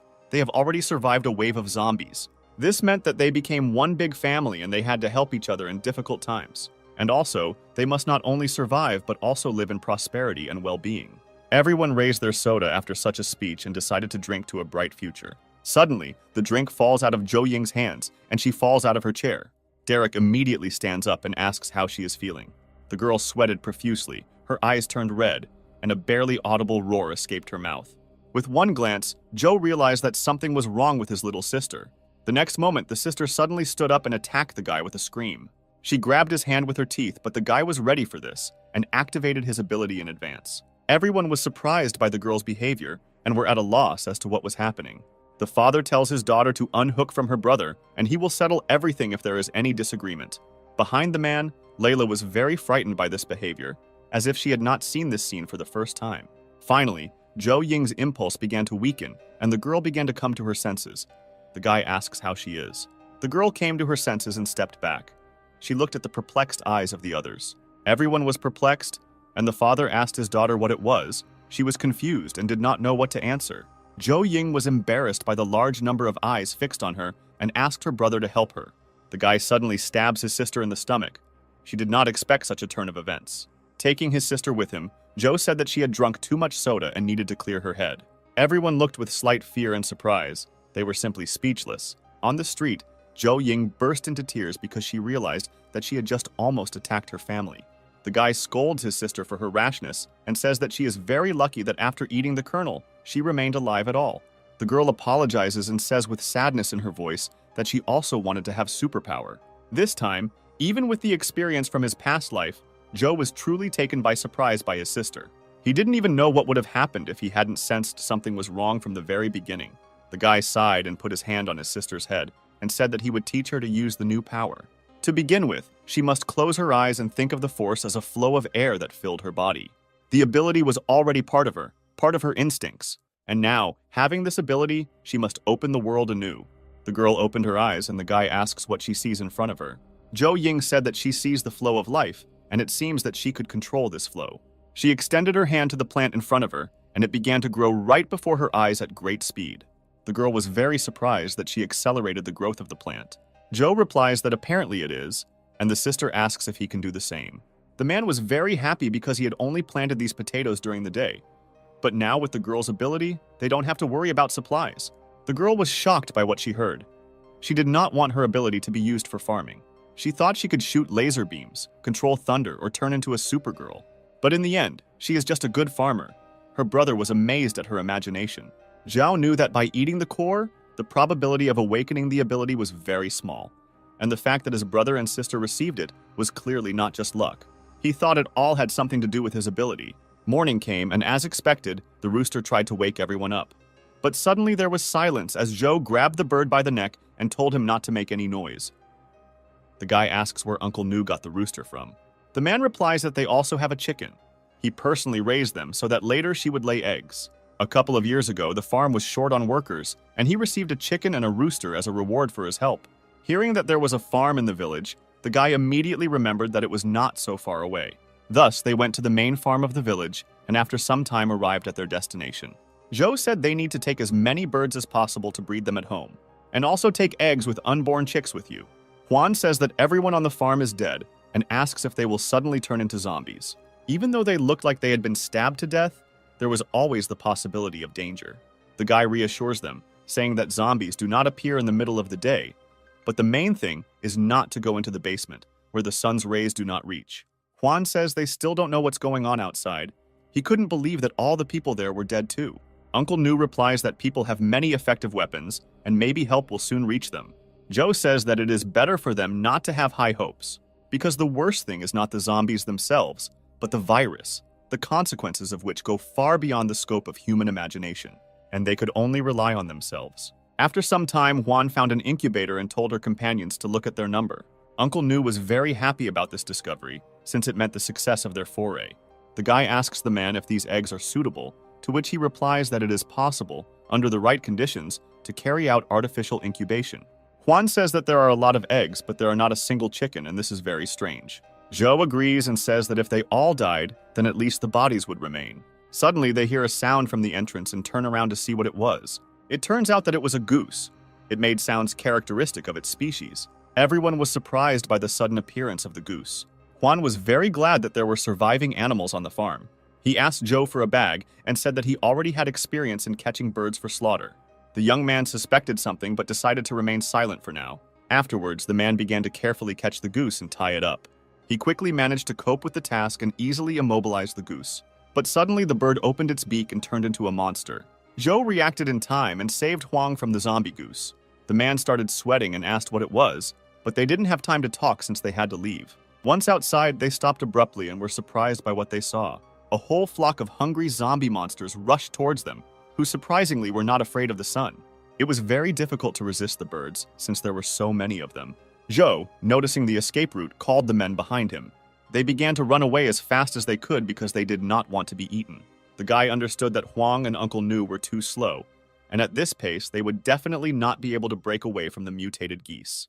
The men were already out of breath from running and covered in sweat. The young man urgently needed to come up with something. There was nothing to do, so the guy decided to try a new ability that his sister had previously shown him. This power was different from the one his brother possessed, and was perhaps more practical. The young man used his growth ability and vines began to emerge from all sides. They stretched out along the entire length and attacked the monsters who were constantly chasing people. The guy was glad that he managed to slow down his pursuers and said that they needed to break away. But unfortunately, the path ahead was blocked by more zombie geese. They were surrounded. They looked at the monsters' mouths and thought that they were finished. But Joe shouted at them to quickly run inside. They ran into the room and closed the door behind them, the men catching their breath. The man looked out the window and said that now they were stuck here for a long time. Even if Joe is strong enough to get out, he and Huang certainly won't be strong enough. The young man replies that it was due to his negligence that they were in danger, and he will do everything to ensure that they return unharmed. Joe thought through all the options, but was still hesitant to use the Blood Buddha's ability due to limitations. But suddenly Juan finds a computer and says that the electricity on the farm is still not turned off. The guy doesn't understand how this information will help them in this situation. The man says that since the computer turns on and you can connect to the network, then you can find a way. Suddenly, monsters start breaking into the door. The guy blocked the door and told Juan to hurry up because the door wouldn't hold up for long. The man began to quickly type on the keyboard and asked for 3 more minutes. He was very confident that he would find something that would help them. Joe understood that in 3 minutes the door would definitely break down, and it was better for him to attack first. So he activated the ability and kicked the door out. He grabbed the handle of the broken door and looked at the monsters with rage. The zombie geese knew no mercy and fear. When they saw a man, they immediately attacked him. The guy began to clear a path forward, using the door as a shield in front of him. The next moment, he used the ability and struck with all his might, destroying all the monsters in front of him. The guy sighed, since with this he secured at least a couple of minutes. But turning his attention to the remaining mass, he realized that it was moving and trying to come together. Uncle Niu asks Huang how long he will continue to fuss, since, judging by the sounds, it was not easy for Joe. He replied that there was still a little time left. He mentally asked Joe to hold out a little longer. Once the file is downloaded on your computer, everything will be over. Meanwhile, the guy was surprised by the sight of the creature that formed right in front of him. The next second, this monster rushed forward and attacked the guy.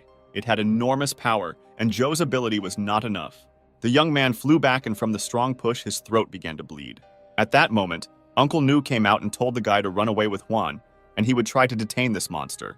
The guy got up and went to the man, who shouted at him not to hesitate, otherwise they would all die here. But the young man was adamant. He wanted to fulfill his promise that he would get them out of here at any cost. The mutant zombie began to attack the victims. Joe felt as if the energy of the growth acceleration and strength enhancement abilities were combined together. It was a strange feeling. It was as if his whole being wanted to win. The next moment, the guy hit with his fist, and the creature scattered to the sides. But immediately after that, his power dissipated. The guy was very surprised and glad that his idea worked after all. But he could not understand what this new power was. The blow was very powerful, so much so that now he could not move his hand. There was no time to recover, as more zombie geese appeared around the corner. Joe was annoyed that there was no end to them, but he was also in a dangerous situation. The danger was approaching every second, and the guy could not move, as he had used up all his strength.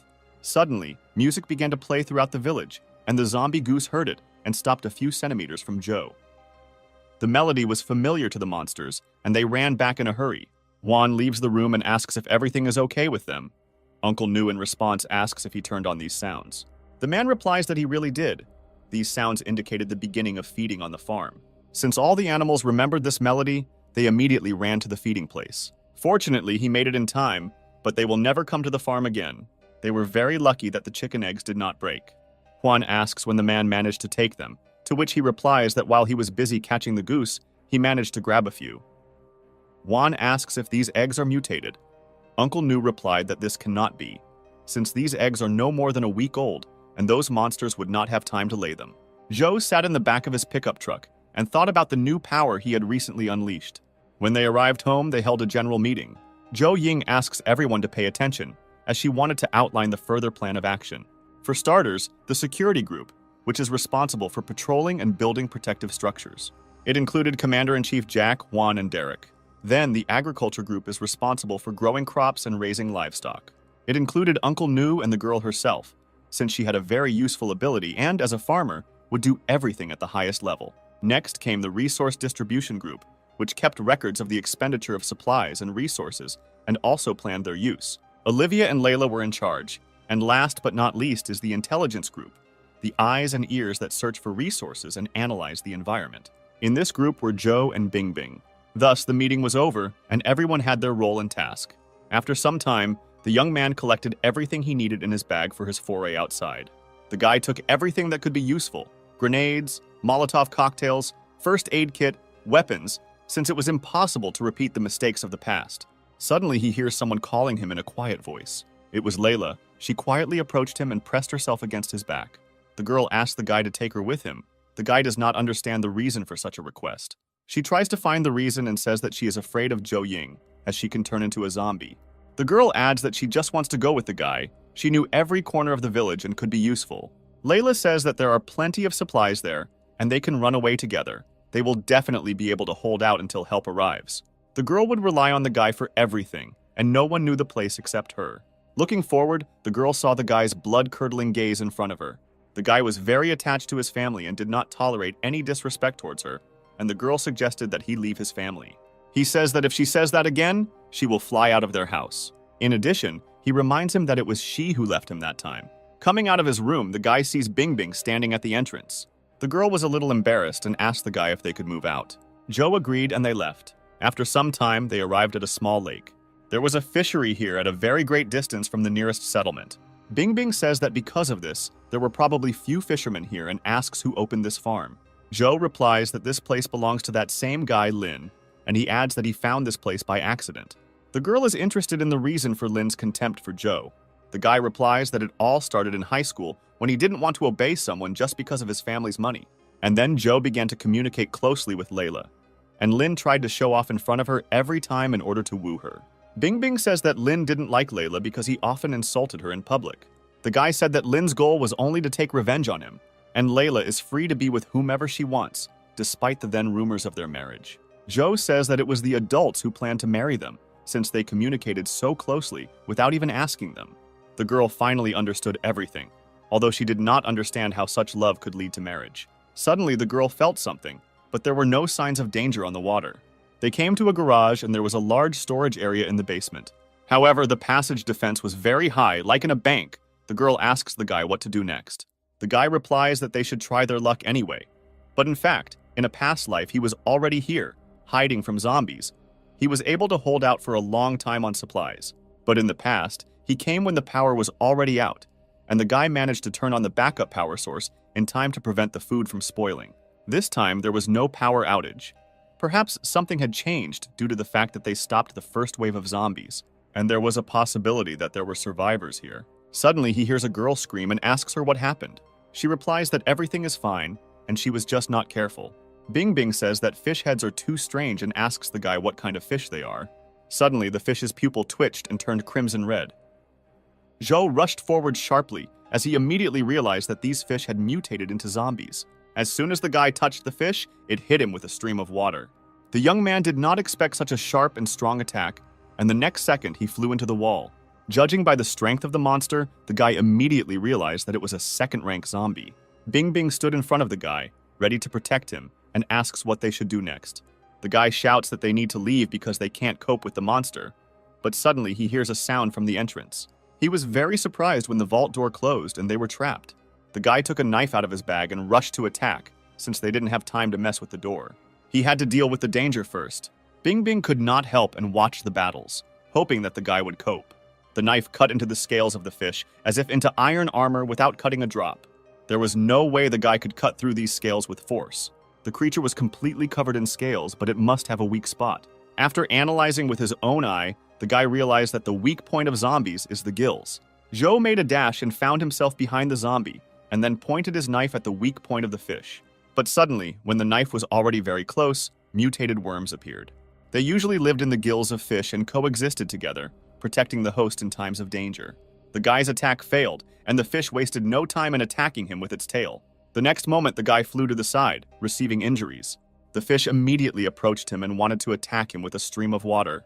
But the guy took an exposed cable with electricity and paralyzed the zombie with a discharge of static voltage. He was lucky that the creature had no resistance to pure energy. It was not an easy battle.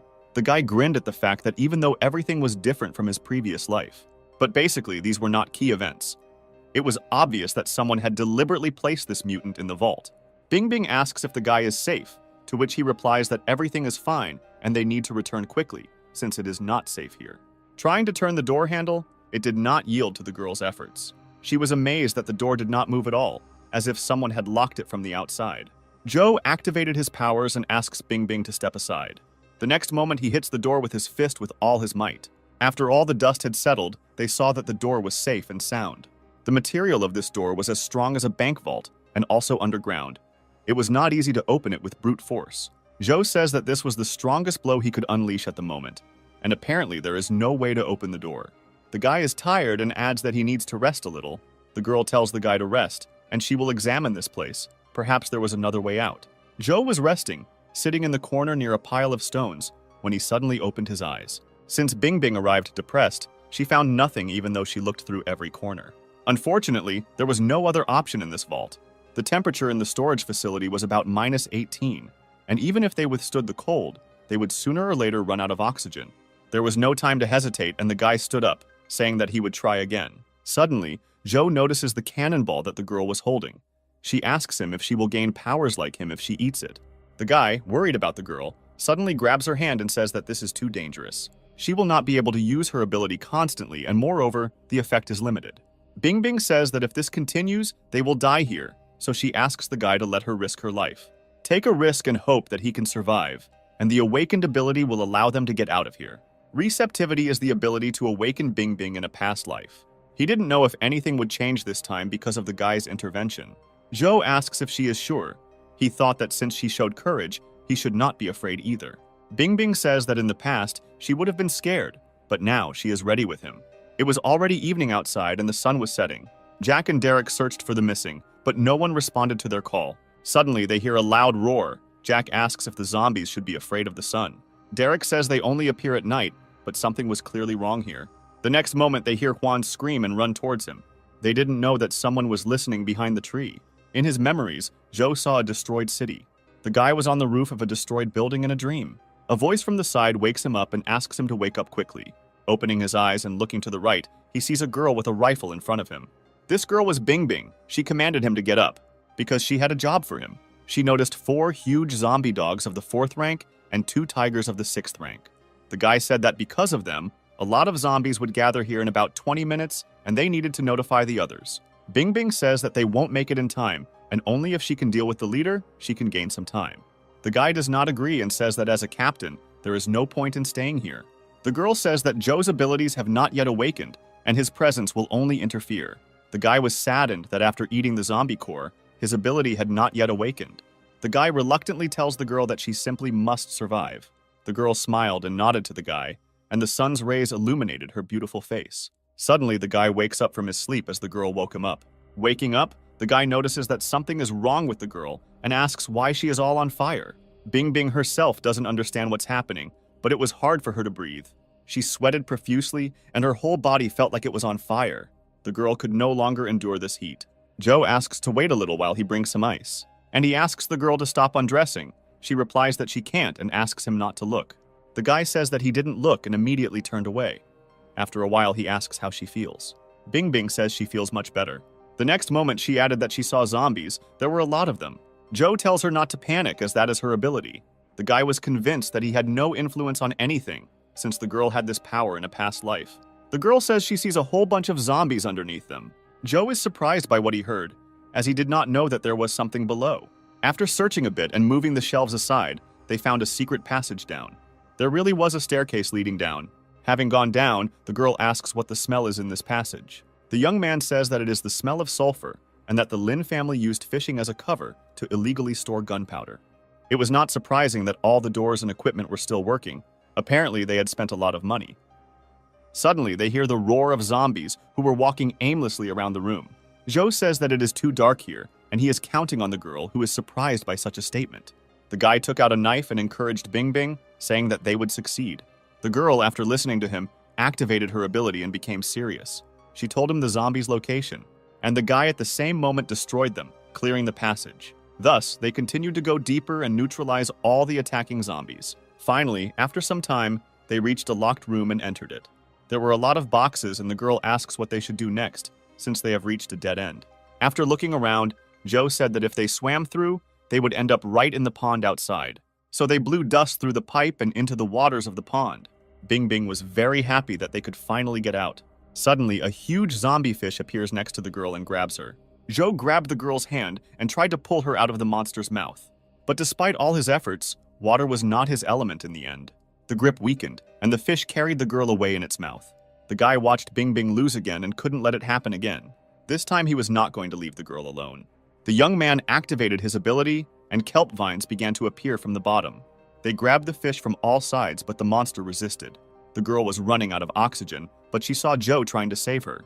The last thing she saw was the guy holding out his hand to her. After some time on the surface, the girl opens her eyes. She jumps up abruptly and screams the guy's name. The guy turned around and was glad that the girl woke up. By that time, he had just heated up the canned food, as they needed to refresh themselves and gain strength. The girl thanks the guy and asks what happened to that fish. Joe replies that she probably became food for the rest of the mutants. He adds that she was more difficult to deal with than the monster in the vault. However, most likely, those mutated fish have already spread to other places and will be encountered again in the future. Bing Bing says that during university, the guy was quiet, and she thought that he would be difficult to get along with. But since the zombie invasion, he has saved her from danger more than once. The girl was a little embarrassed and asked why he was so kind to her. Joe was honest with her and said that he saved her first because of her ability, because she would help him to protect his family. The girl was a little upset, but was grateful for the honesty. Bing Bing asks why he saved her this time. The young man was silent for a long time, not knowing what to say and when he began to speak. The girl stopped him and, turning away, asked when they were returning. Joe says that they need to move out right now, and thanks to her ability, they will be able to avoid collisions with zombies. Finally, in the middle of the night, they returned home. My little sister ran out and hugged her brother. She was very worried about him. The guy sees that the girl is worried and asks what happened while he was away. Joe Ying fell silent, and then suggested that they go inside first. At home, Juan was sitting on a chair. He was infected with the virus and was trying to escape. Joe was stunned by this event and asked how it happened. Derek said that when they went looking for them, they came across zombies lurking along the way. He wanted to find a rank 2 core to save Huang, but he failed. Uncle Niu asks if there is anything else that can be done. But it was already too late, since the virus had reached the brain, and if you give it the core, it will simply turn into a monster like Lin. Juan had difficulty pronouncing the words, but if you listened, you could understand that he did not want to become a zombie.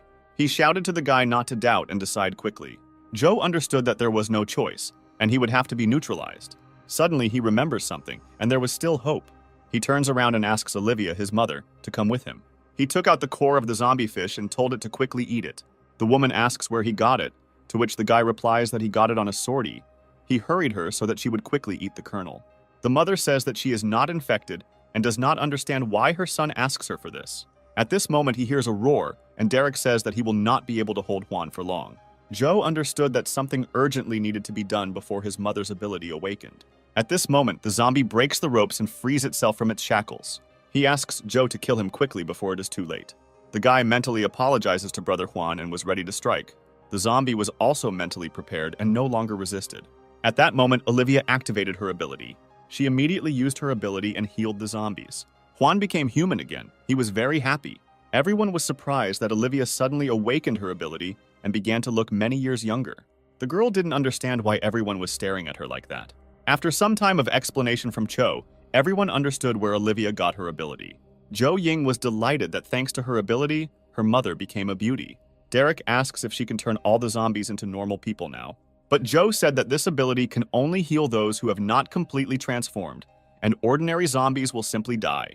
Jack was very happy that they could not be afraid of infection, since his wife would now save everyone. Olivia asks her son how he knew that she would have such an ability. Joe couldn't explain it, but he said that he suddenly felt that she would be the one to have the right ability. In addition, this was the case with the abilities of the brother and sister. But then the feeling was not so strong. Although the young man did not sense Bing Bing's ability and could not borrow her power, perhaps he could only copy the abilities of his family, and when they awakened the abilities, the guy became stronger. Sometime later, Bing Bing and Joe were in the living room. The guy asks the girl to find out how many zombies are in the area. She agrees and activates her ability, scanning the area around her. She says that there are about 100 zombies in the forest and the same number at the foot of the mountain. The young man asks if there are any rank 2 zombies among them.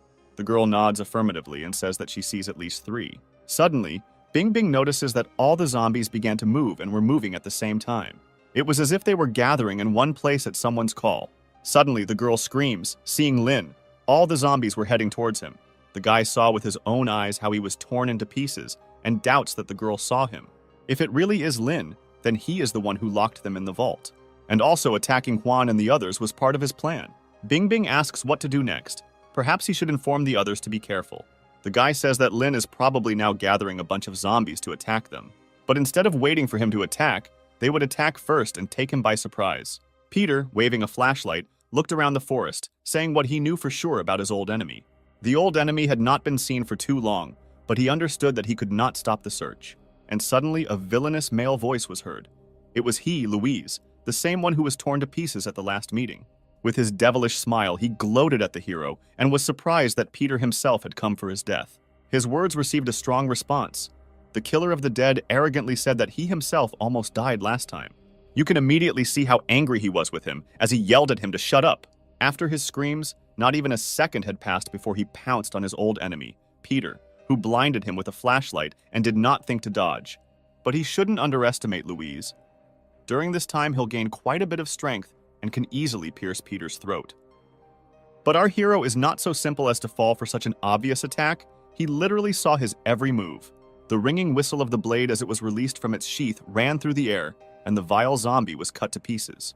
A new gigantic wound appeared on his body, a gigantic cut in the side through which air could easily pass. While Louise's blood flowed down the blade, the hero realized something, or rather, he had already guessed something before. His wound was bleeding heavily, but it began to heal before his eyes with incredible speed. The hero noticed this and added that there were no wounds on his body. What a coward he was. In response, the dead man told him that Peter was too arrogant after all. No matter how much he wounded him, he was all alone. So behind the monster, a strong explosion thundered, which puzzled him, frightening him. But the guy didn't think that Louise had his own army. Only today, the old enemy would celebrate his death day. Meanwhile, in the direction of that explosion, a large cloud of smoke flowed, and the fire illuminated that crater. The explosion was truly powerful, creating a giant fire that sent smoke into the sky. In the middle of the fire lay the corpse of a dead man who smoldered in the wind and finally left the world. The culprit of the explosion turned out to be Peter's best father, who gloated at those monsters who were not even waiting for him. Now the big guy brought incredible pleasure from incinerating zombies. Well, it's not just that he dies laughing, but this laughter made him lose all his mind, and he completely forgot that he was standing on a tree. As soon as he took the first step, he fell from the tree. You wouldn't wish his stupidity on his enemy. But Mother came just in time and caught the giant man. What a force. Chris was incredibly happy with his dearest wife. Well, he literally beamed in front of her eyes. But she was not at all happy with the pile of muscles that fell on her. At such a time, only an incredible family and zombies are not asleep, who will collide with each other in a night battle. Anna understands well that now there is no time to hug her husband. She needs to fight back this terrible crowd. Our Ice Queen was terrifying with her gaze. She literally covered the hearts of the audience in ice. Suddenly, a blue star lit up above their heads, which does not bode well for their enemies. After the grand attack, they burned under blue flames. Their pain cannot be described in words, as if they were being melted alive. Suddenly, the first blow was followed by a new wave of blue energy, which burned everything in its path. The magnificent mother was fully aware of the new power, which exceeded all her expectations. After such beautiful attacks and blows on zombies, hubby only began to love her more, but our queen was so icy. After clearing one of the dead zones, a signal came from Anna, who asked Bella where they should go next. She immediately replied that they should go to the northwest about 1 kilometer. There should be 24 zombies there.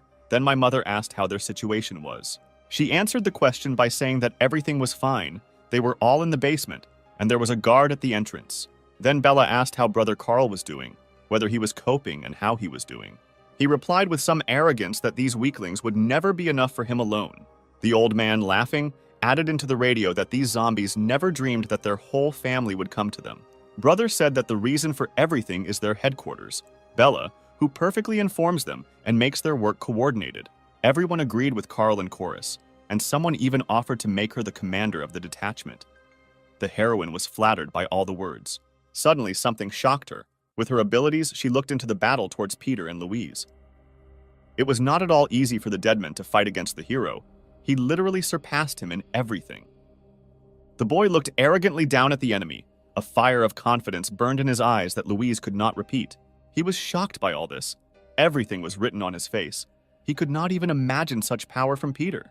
The corpse did not want to die and lose too, which is why it screamed at the top of its voice. There was not a scratch on him, and Louise was bleeding and all his attacks were repelled. Then Peter asked him if he still had a chance to win.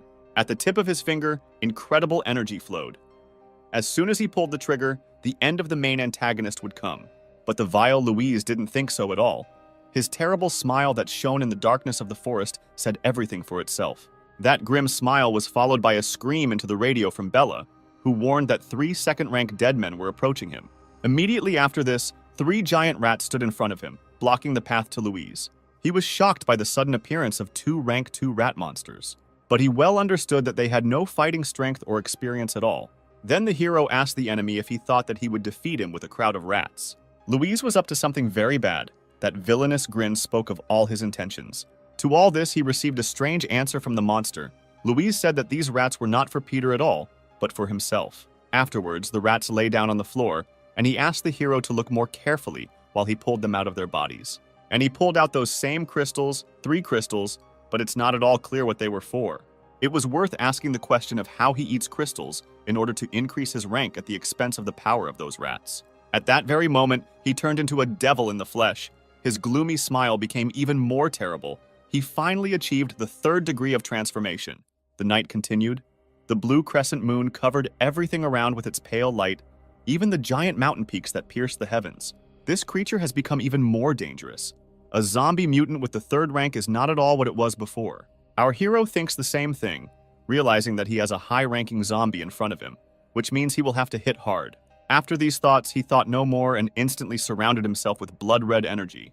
It only took a second to fly at full speed towards the devil. Eyes full of power and rage saw the goal of cutting down the monster of the races forever, so that it would never get back up. Only now all his pressure disappeared immediately as the monster caught his blade in mid-flight when Peter wanted to bite into his neck. The enemy did not wait for the hero until he understood what was happening before his eyes and threw him aside. This blow does not allow the boy to come to his senses, leaving him without hope of victory. Louise could already smell the smell of victory over the enemy. His gloating smile is annoying, and he thinks that Peter is only capable of this. Previously, the hero himself could not even imagine that he would meet his old enemy in such a battle, where he would again find himself in the position of a loser. But the zombie killer does not despair and immediately decided to attack the monster while he was not waiting. The monster was not hurt at all. It was even disappointed in the powers of that arrogant Peter, who pretended to be everything he could. This was a real triumph for this vile creature. He was fully aware that all of Peter's capabilities had been exhausted. After the devil grabbed his head, the hero felt incredible pressure and fear. Something had to be done. The monster decided to trample the impudent boy into the ground and shake the earth so that it buried him. But the hero is not a weakling and used his last strength to escape from the enemy. This greatly surprised him. Rat Tail. Louise didn't know where his sworn enemy might have gone, but looking for him now is like looking for a wolf in sheep's clothing in the middle of a herd. Yes, he didn't even think of despairing. With all his desire, he said that in any case, he would finish off Peter and then his family. Meanwhile, the boy climbed out of the tree through the roots of which he escaped from the monster. This power amazed him. He did not expect such power from a zombie mutant of the 3rd rank, since he could not meet anyone like him in his previous life. When he got out completely, he said that he was afraid that he wouldn't be able to cope with him, even with Mother Anna and Brother Carl, that he needed to come up with something. As soon as he thought about this, everything around him began to glow with bloody flames. He looked up with great surprise. This light did not give him any peace. The source of this terrifying light was clearly visible behind the treetops. Above his head was a full blood moon, which only recently had been a crescent. It was clear to Peter that an ordinary zombie of the 3rd rank would not be able to do such a thing. But who could it be? Then followed an explosion of blue energy, which amazes with its strength and energy. What is happening this night? The energy spread at high speed in different directions, as if there was no end to it. That blue power collided with someone. This battle makes explosions of a completely different force and scale. Something completely incomprehensible is happening in this forest, something that is not real. Moreover, in the middle of these domes of energy, 2 silhouettes of a woman and a man levitated.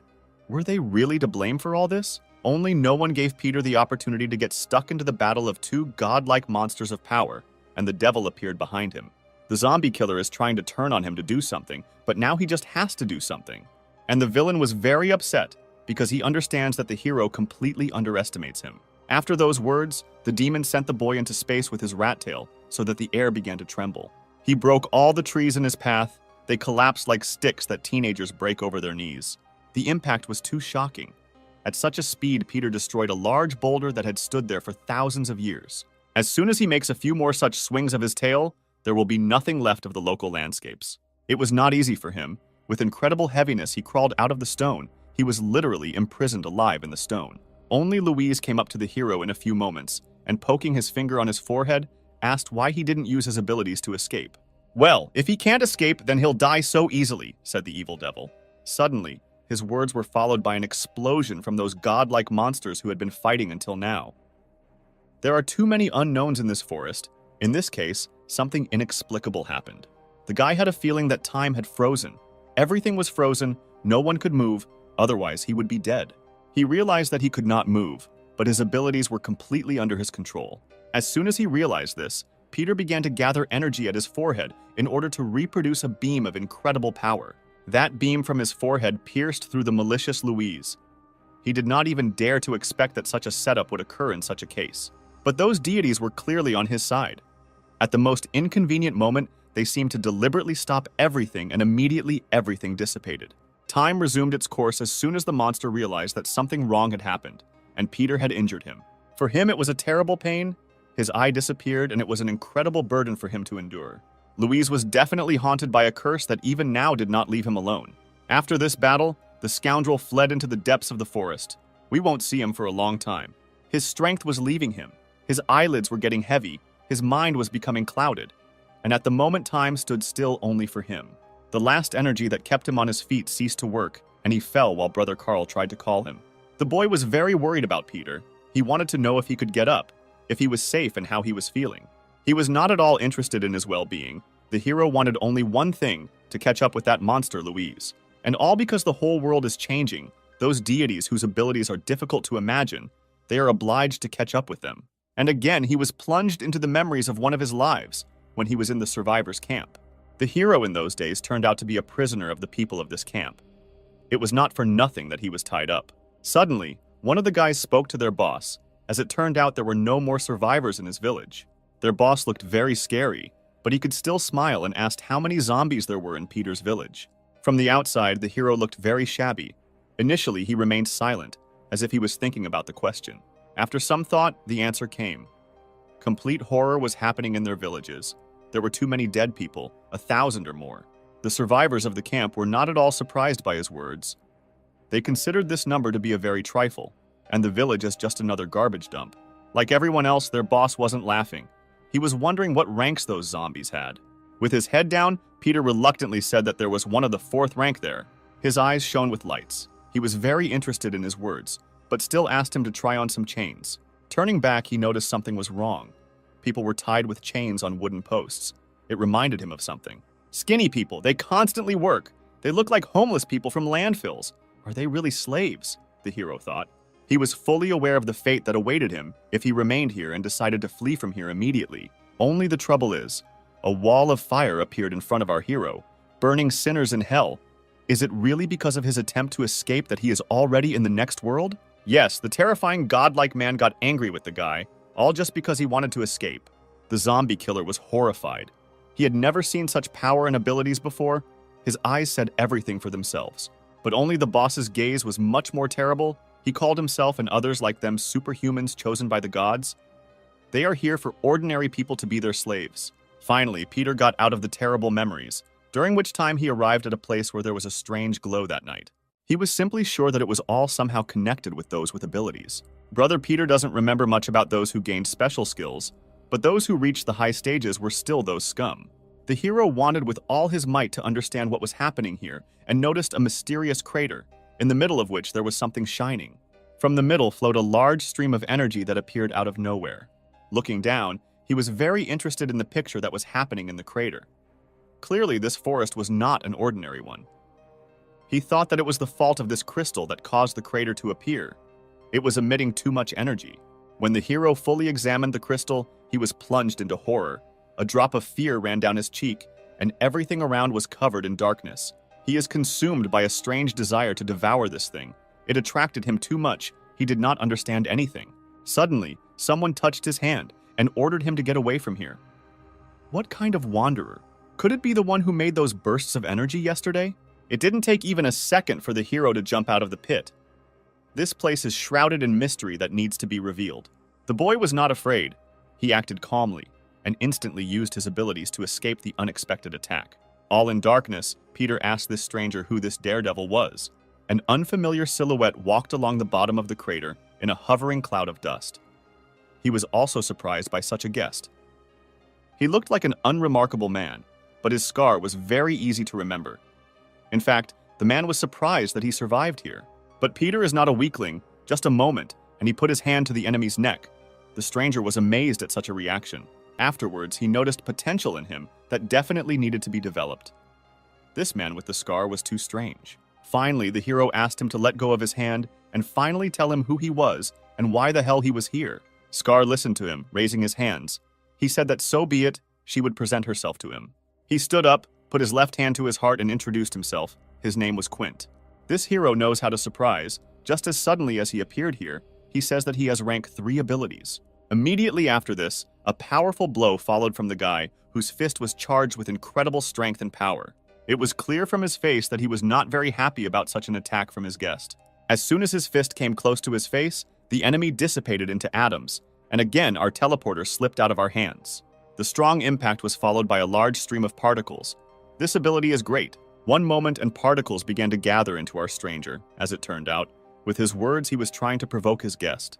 Here the man with the scar does not have evil intentions, and Peter does not need to rush at him.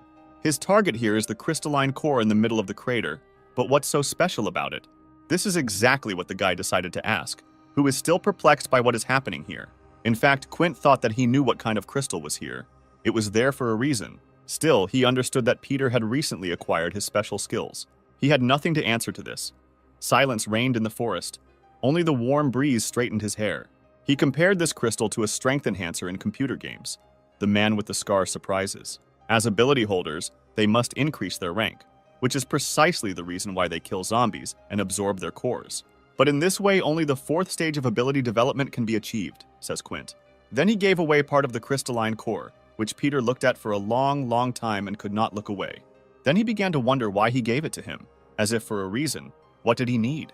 And you are smart, that's right. In the future, I will need help from you, but for now it's better for you to increase your rank, said Quint.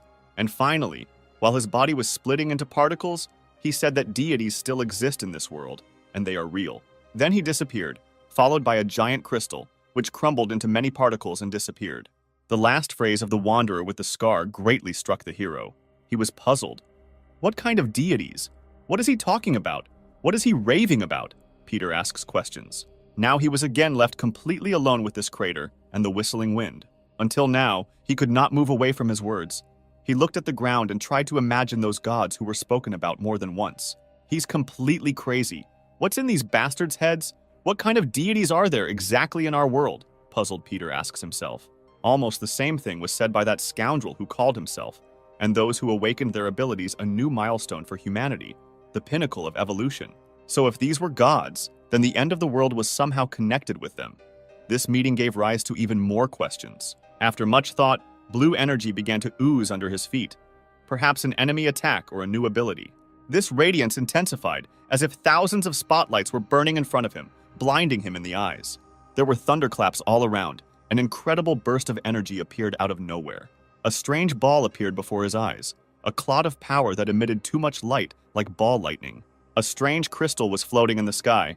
It couldn't be if it came from the core that Quint took. Again, something unfamiliar to Peter. He can't even imagine why this ball appeared here. This crystal chose our hero, since it flew towards him almost with lightning speed as soon as it came across him. The pebble went straight into the boy's chest with a whistle. He didn't even dare to expect that this would happen to him. After that, he was all aflame. Power, strength, and energy overwhelmed him. Could it be that he himself would soon become a deity? Then he flew up. A large whirlwind appeared around him. The earth swirled in a dance with other debris. Help came for the hero. Lena and Carl rushed to visit their arrogant brother. Maybe they could work miracles. As soon as they arrived here, everything was shrouded in mystery. A strange fog appeared out of nowhere and interfered with their search. According to Brother Carl, the weather should be sunny, but where the fog came from remained a mystery. The sister is here not only for the search, she also needs to knock on the impudent Peter. But apparently here he is. The heroine immediately noticed him and drew attention to him. Here is a brilliant smile that just wants to pierce this wanderer's skull with this club. The first blow to this man followed. How would he react to this? Well, this is not Peter at all, but a vile dead man who has already devoured the girl with his gaze. She was very scared and did not expect that this silhouette would turn out to be another monster. She didn't even think. She used her abilities and tied him with a vine so that he wouldn't dare move again. Now she's not so scared. The enemy has been neutralized. What a great fellow Arlena is. Finally, Brother Carl came up and tapped the cutie on the shoulder. The tearful heroine continued to shake with fear. That blow to the shoulder was painful for her. Carl asked her not to be so loud.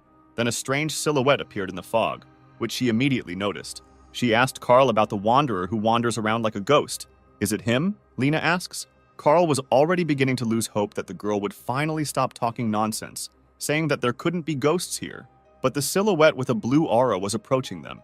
He didn't even take a step to the side, just in their direction.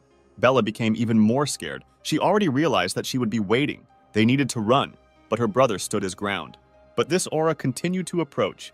It did not respond to screams, but did not stop moving. In that fog, suddenly the silhouette began to blur, like an oil painting in the rain.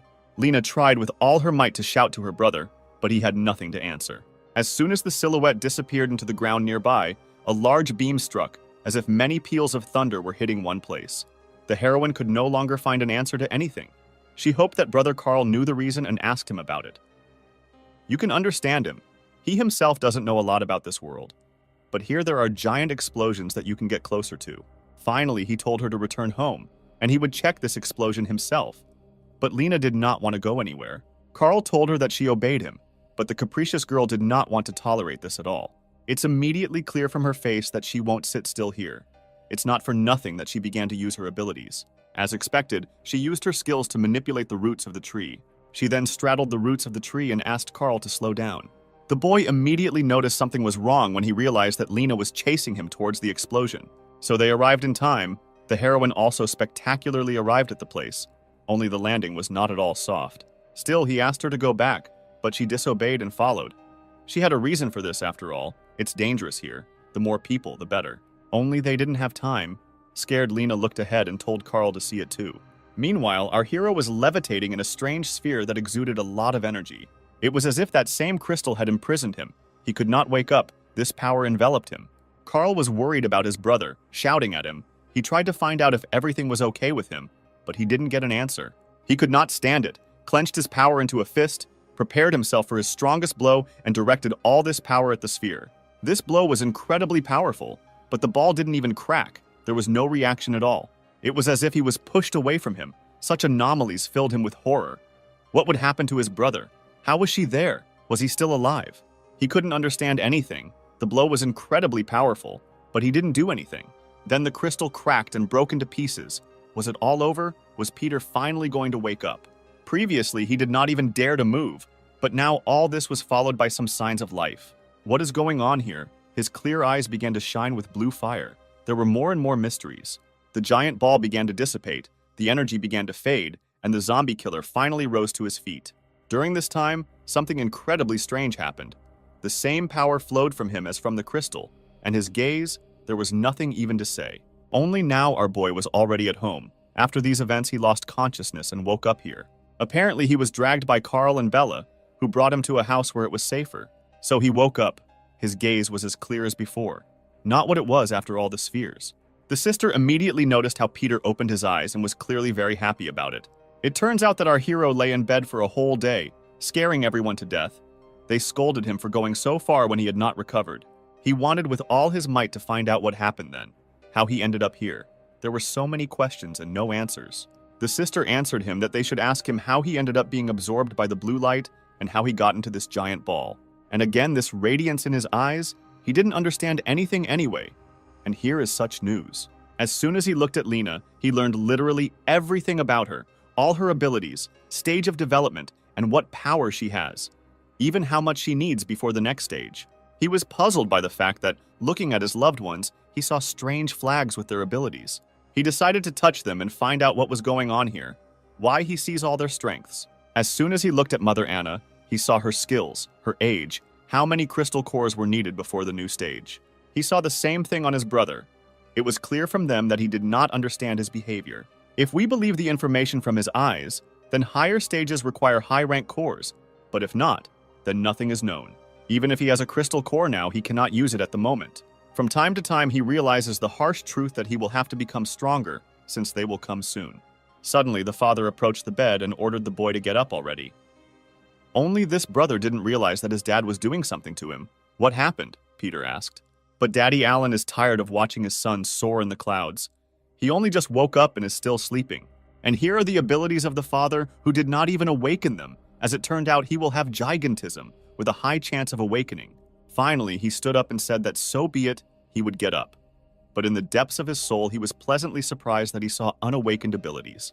The hero was clearly out of sorts, as if he had gotten off on the wrong foot. So Lena asked where he was going, and he reluctantly replied that he would go out into the yard. He left, but the others couldn't squeeze out a word. No one was happy with his behavior.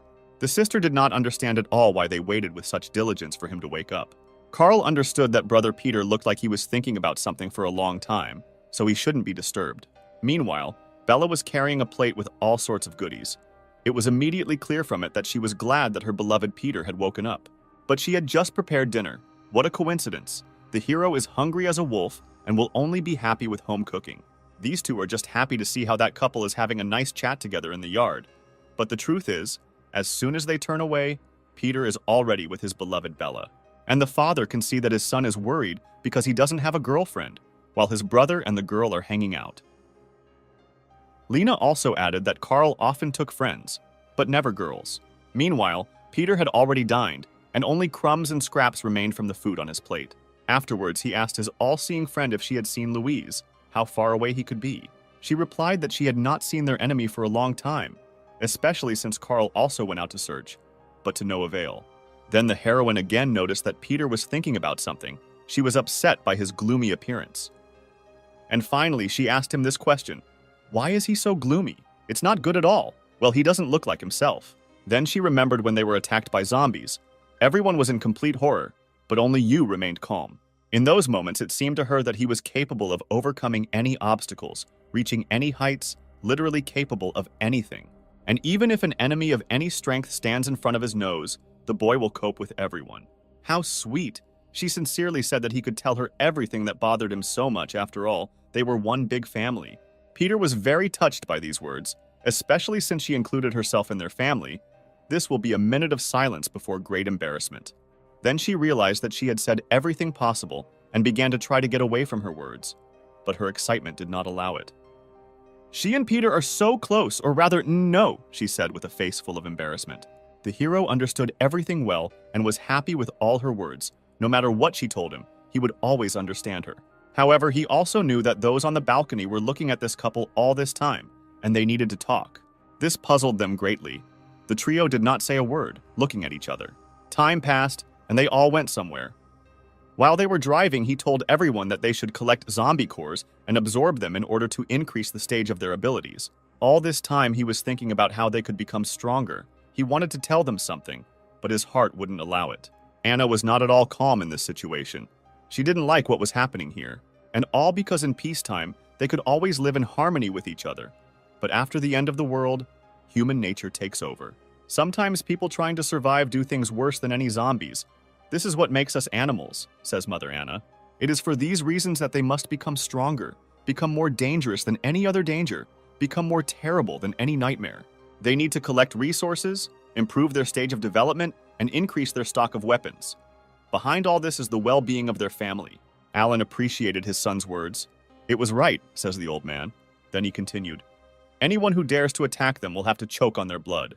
Time passed, and they stopped to examine the place where they were striving with such trepidation. The father asked him if this was the water farm that Peter was talking about. If there was gunpowder there, the hero confirmed his words and said that they could find something more important there. Then there was a powerful explosion in the middle of the forest. What was happening, and why there was life around when exactly they came there? Coming here, Peter didn't even dare to expect that something like this would happen. At the site of the explosion, there was a large cloud of dust, among which the silhouettes of many people were moving. These strangers turned out to be armed bandits or soldiers. One by one, they moved inside the structures towards the waterworks, to which they were not the only ones advancing.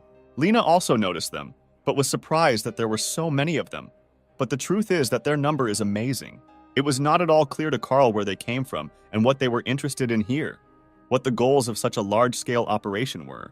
Then the hero suggested that these were Louise's accomplices who were engaged in the gunpowder trade, and all this leads to the fact that they are going after the same thing as our family. His words shocked them. What does this mean?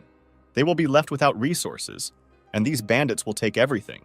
He said that before leaving here last time, he locked the doors, but they were not afraid to spend grenades to get there, which means they know what is there, and not everyone has such information. The sister was immediately upset, because she understood that they had lost a lot of resources, and Louise's bandits would take everything. Peter didn't think so. Tilting his head down, he said that it was not at all a fact that they would take everything. Lena initially thought that she would go and fight them, but there's just one catch. They have weapons on their side. Then Peter turned to Bella. What would he need from her? As it turned out, he was wondering how many zombies were now near the reservoir. She accepted the request and used an ability that set her eyes on fire with golden flames. From above, you can see how many red dots are wandering around the forest.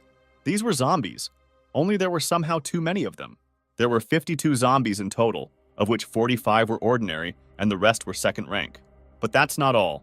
Among all the monsters, there is one unlike anyone else, much bigger and stronger, and on top of everything else, there's some kind of black thing in his head.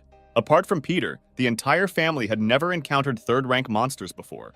According to Brother Peter, everything underground is filled with gunpowder, which means it will be difficult for them to fire at zombies, not to mention creatures of the third rank. The plan is that they will wait until the battle against the zombies begins with those bandits, and later they will make their move. Lena agreed with her brother, but Carl surprised everyone by the fact that it seemed to him that someone was approaching. His words made our boy worry. He immediately looked to the side and also felt something. And suddenly, behind the horizon, silhouettes of people began to appear, who, like quiet shadows, made their way into it unexpectedly. These were the same armed bandits. That large group was only part of the whole team. Immediately after Peter came the order to lie down behind cover, an emergency situation. Fortunately, he and his brother managed to hide behind the car while they were showered with hail of lead. The hero told his brother that they would have to split up to win and run in different directions. Carl said that he would lure the enemy, and his brother would strike at the right moment, do everything quickly. The enemy will not have mercy. He concentrated all his energy and ran after Carl. Both of them had an important mission. The fighter clearly did not expect this. At first, he did not even realize who he should fire at, left or right. It was for this mistake that he would pay. While he was firing at Carl, he danced in the rain of bullets and avoided each one. Now he realized that he no longer belonged here and decided to jump off the bridge to get away from the forest. But he didn't expect that danger would be waiting for him there too. Peter stepped on his heels while he tried to react. Just a couple of moments and one enemy was defeated. One touch and the mask cracked under the pressure of his hand. This trick caused the soldier to spin as if into a spinning top, and his weapon flew far and wide. One enemy was defeated. They managed to defeat him, but why was he only one? Where were his comrades? He looked for a long time at the daredevil, who alone went out to the owners of abilities. So he's defeated after everything. This soldier will have to be thoroughly interrogated, Peter said. But suddenly Carl shouts to his brother that he needs to run. A new danger was approaching. Was this fighter really just bait? Then a series of gigantic explosions followed under their feet. They did not dare to expect such a battle. There were powerful dents on the tree stems, as if they had been shot by an ancient cannon with a strong cannonball. There were also cylindrical holes on the ground, as if a large boulder had been rolled along it. There was almost nothing left of the soldier. What a pity! Now they won't be able to interrogate him. The hero did not understand at all what was happening here. There were always some strange things on their way. But the cause of those explosions, dents in trees and holes in the ground, was this harmless ball. Carl said that this is part of the ability, and you need to be careful with them. Then, a strange whistle appeared in the forest again. The same whistle that was there before the large-scale attack occurred.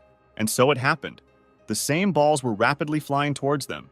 There were a lot of them, and everything was on them. This ability is incredible. Literally, one ball demolishes trees in its path. No matter how resilient the owner of the ability is, he will not withstand a direct hit. One of the balls was able to hit Peter, giving him a slight scratch. Brother Carl wondered whether something had happened to Peter or not. He replied that everything was normal, just a scratch on his hand. It would heal before the wedding. Then he asked him if he saw where the attack came from. The guy replied that all the balls were flying from different directions, and besides, the stranger shot them from a considerable distance. It amazed Peter, how it was shot, how it was from a decent distance. How is this possible, he asked. Using the analogy of a pinball machine, Carl clearly explained how the enemy's attack works. Someone shoots balls, and they become their target. and again a whistle appeared, which spoke only of one thing: a new attack and in no way unexpected. They were again surrounded by a hail of countless attacks, many shells flying straight at them, which just sowed panic.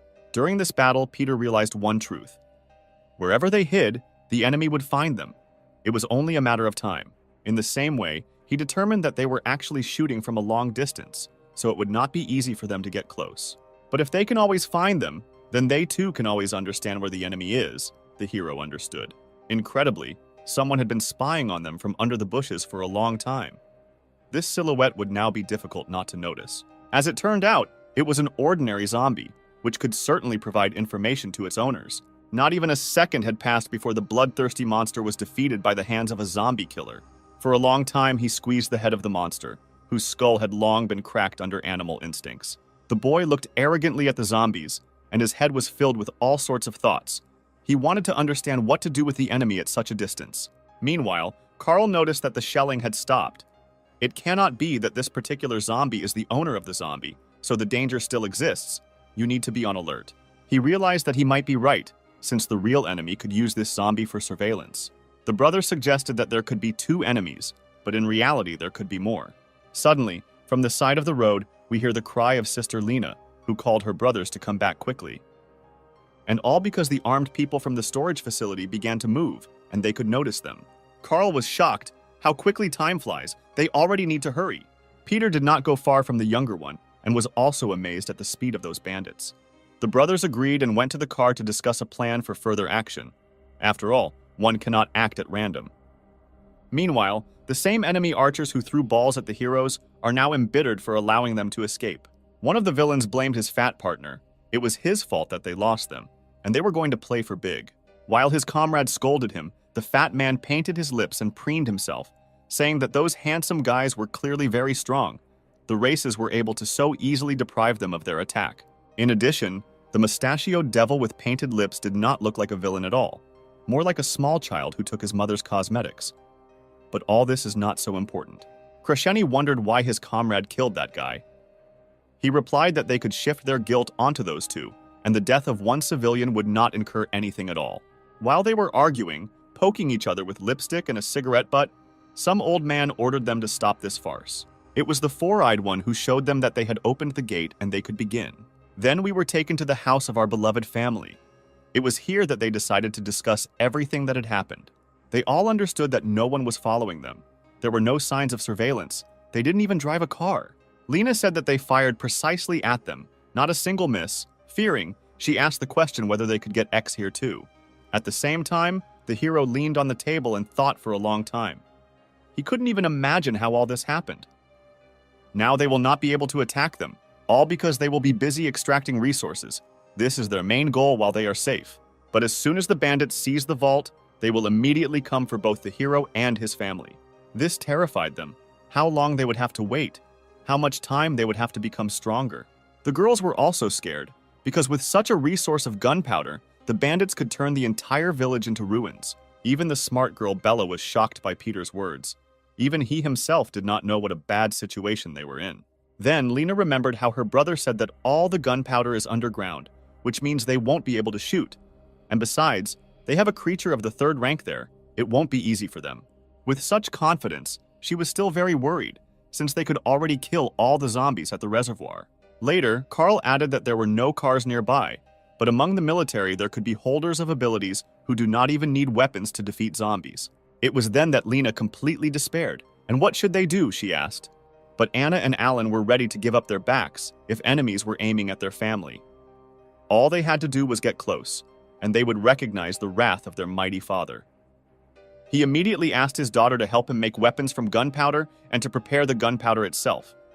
She didn't dare refuse. Only now Peter's head was not empty of all sorts of gloomy thoughts. He constantly thought about how in a past life the village was found a few months later, and now not even a few weeks had passed. Moreover, those military men were very well trained, which can be seen from their equipment and movements. They could also eat the cores of second-rank zombies and become stronger. But even so, they cannot sit still, and attacking now is very risky. There are too many contradictions for one guy.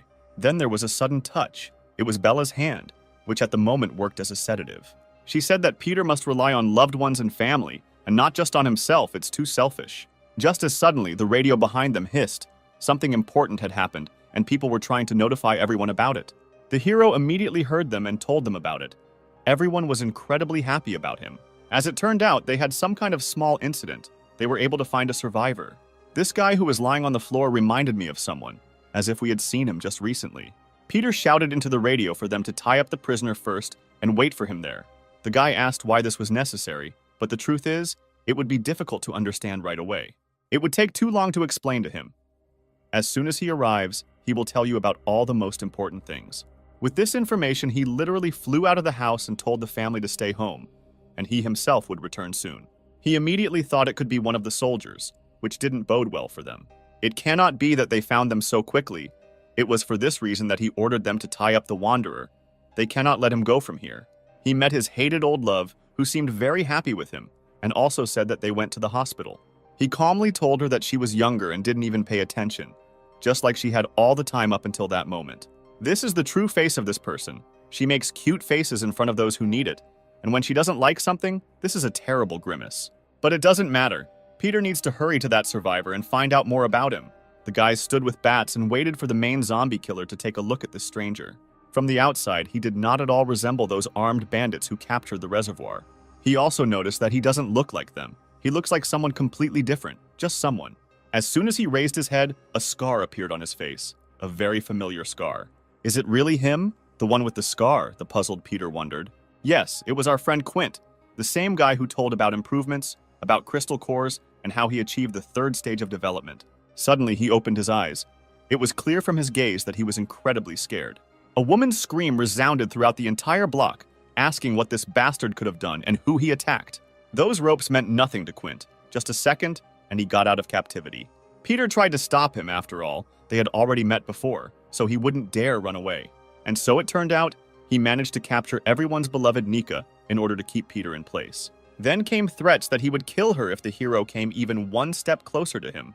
Peter's friend immediately shouted, trying to calm Quint down and convince him that no harm would come to him.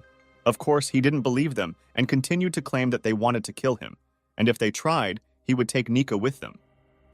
He absolutely did not care about the death of his old love. On the contrary, he said that he would kill her as soon as possible.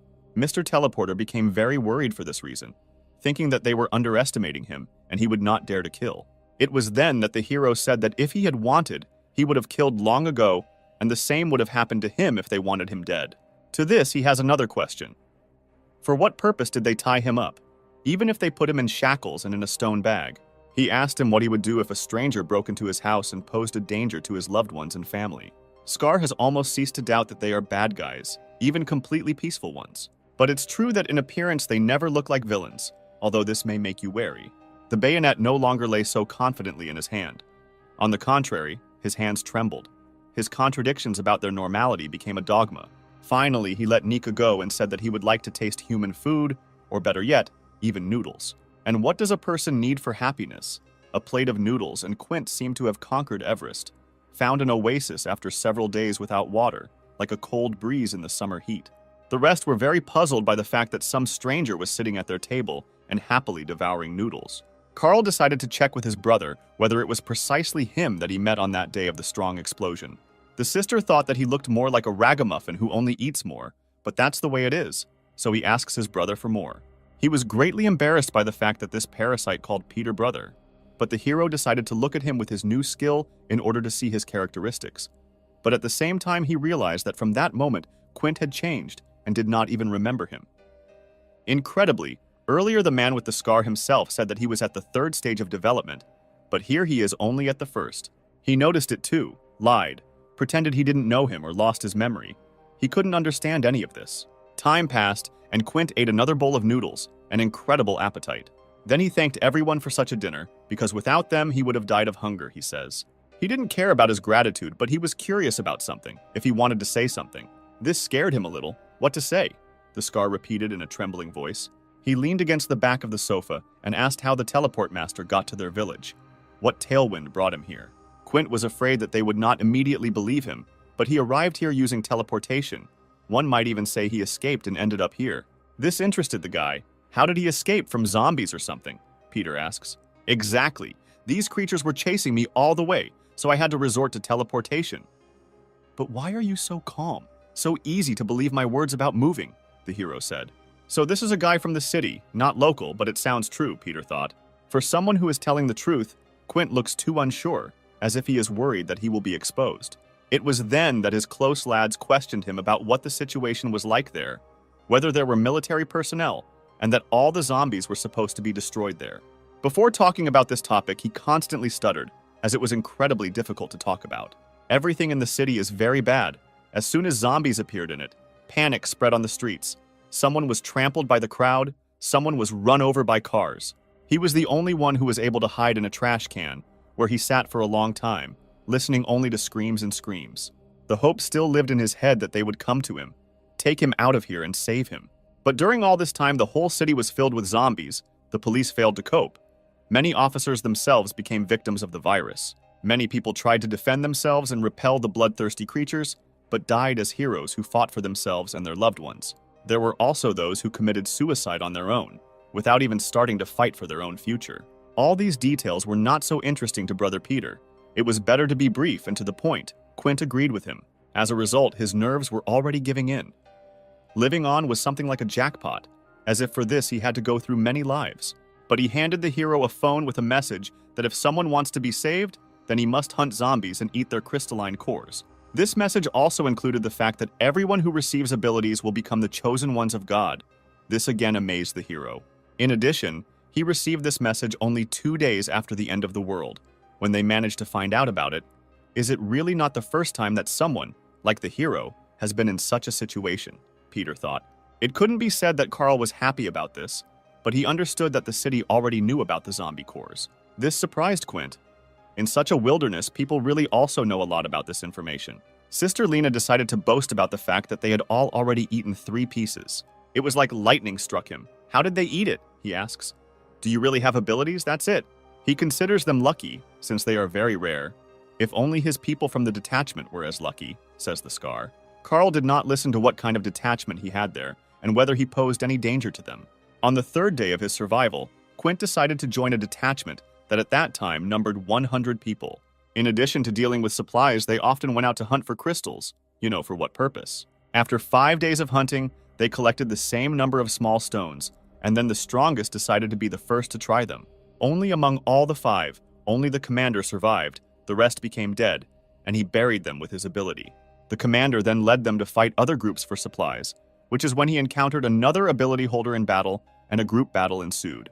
As the battle grew fiercer, more people had to awaken their abilities, and so Quintus awakened his. Those who were not so lucky became zombies and were killed. Those who received abilities constantly fought. Thus life became more and more terrible every day. Then the man with the scar got tired of being here and he ran away from there. The zombies chased him for a long time, but his ability was his salvation. Carl was puzzled by his words, because he understood that people with abilities were fighting each other for supplies.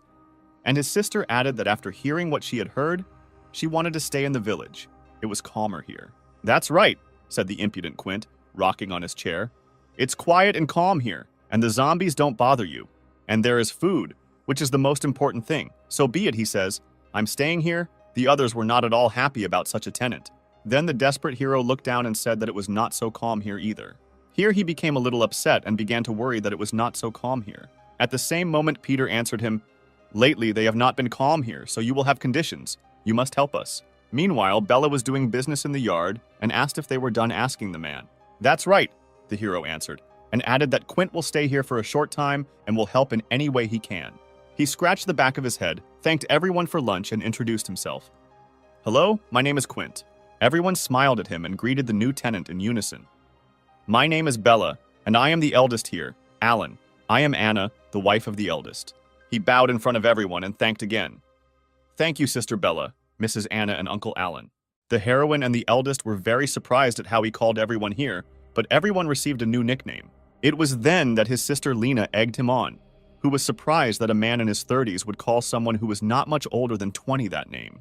He was shocked. I mean, he's over 30. How is this possible? Our hero with the scar asks them all, he just turned 18, he says. Everyone suddenly fell silent. But the truth is, how can he be 18? If Peter himself, with his vision, saw his age, he is, if anything, 28 years old. Lena was so scared, she would never have believed that such an old man was 18, but it couldn't be. Then Quint, upset by his appearance, fell to his knees and said that he might look a little older than his age, but he was not lying to anyone. He was silent for a while, but still said, Okay, I believe you, although I myself saw the true age. Then an old man with a scar came running to him on his knees and said that he looked very callous and cold. He even thought that there would be a lot of problems with him, but in fact, behind this, he was a shell of a kind soul. Of course, the strange thing is that he himself looked at his entire characteristics and was very surprised at his age. Well, okay, they shouldn't care about this. Time is short, so they need to go. He immediately asked where they were going. The hero began to wonder if he really decided to test him, saying that he would find out later. He judged it entirely by his behavior, and therefore there were only two outcomes. Either something really happened to him, or he was faking it too well. Suddenly, the hero was stopped by his beloved Bella, who was very impatiently bringing him something wrapped in cloth. He seemed pleasantly surprised that his ladylove was bringing him a gift. There was some kind of weapon in the fabric, which she found and immediately realized that it would best suit Peter. So I brought it to you and I immediately blushed. Oh, how I blushed.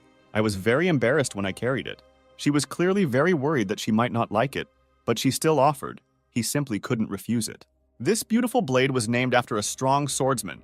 She probably thought that her hero was just as great. He, of course, thanked her and appreciated the blade. After all, it was very good. Not to say that she was happy about this. She was happy as if her second birthday had arrived, as if she had reached one end of the rainbow. After all the gifts, just one, he said that he would be back soon and to call him in case of danger. Time passed. The hero and the man with the scar walked silently towards the same place, and Quint suddenly asked about it. Peter answered him that he himself must find out this place. They are going to find a crystalline core near the mountains. He was shocked by this, why it was so far away but there was no way by car, asks the puzzled Quint. The hero does not need anything if Mr. Teleport is always at hand, who will take them there himself. As it turned out, he had never tried to move someone else besides himself. Well, for the young man it was a great opportunity to try. He tapped me on the shoulder and said, let's go. He could no longer refuse him, and said that he would do it since he was so confident in him. Just a second, they crumbled into many particles and disappeared from the village. After moving, they ended up on the roof of one of the high-rise buildings, which can be counted on one hand. Peter was already standing on the roof while Quint hung in his arms. He was the only one unlucky. As soon as the effect of the ability ceased, Old Man Quint hung above a large height and began shouting to the entire village. Instantly, the hero determined that they were in the north of the village, and meanwhile the scar asked him to first lift him to the roof. He didn't want to pay attention to his partner, but after analyzing, he realized that they had moved about 3 kilometers. They were still very far away, so Peter ordered his partner to move on. As it turns out, it tests his abilities, so they will continue until his strength leaves. Here he did not dare to refuse and, with some kind of favor, agreed with him to continue the check. The next teleportation was followed by a loud scream that woke up every living thing in the forest. The hero asked him to stop screaming for no reason. The old man answered him by saying that he had never tried permanent teleportation with someone else. But he didn't care about all the whining and drooling. They needed to hurry, but he had already repeated this several times. Well, no, he said, then asked, you can't even give me time to rest. And again he repeated, they don't have much time, so let's continue. Well, he's not a talkative person. The man was almost at his limit. He could not contradict him, since he had no rights in his house. A little more time passed, and finally they came to the very place where the crystal lay. For all the teleportations, he spent all his physical strength and energy. Finally, he asked if they had arrived. The hero replied that yes, they were there. From his analysis, he determined that his ability was not that good and even bad.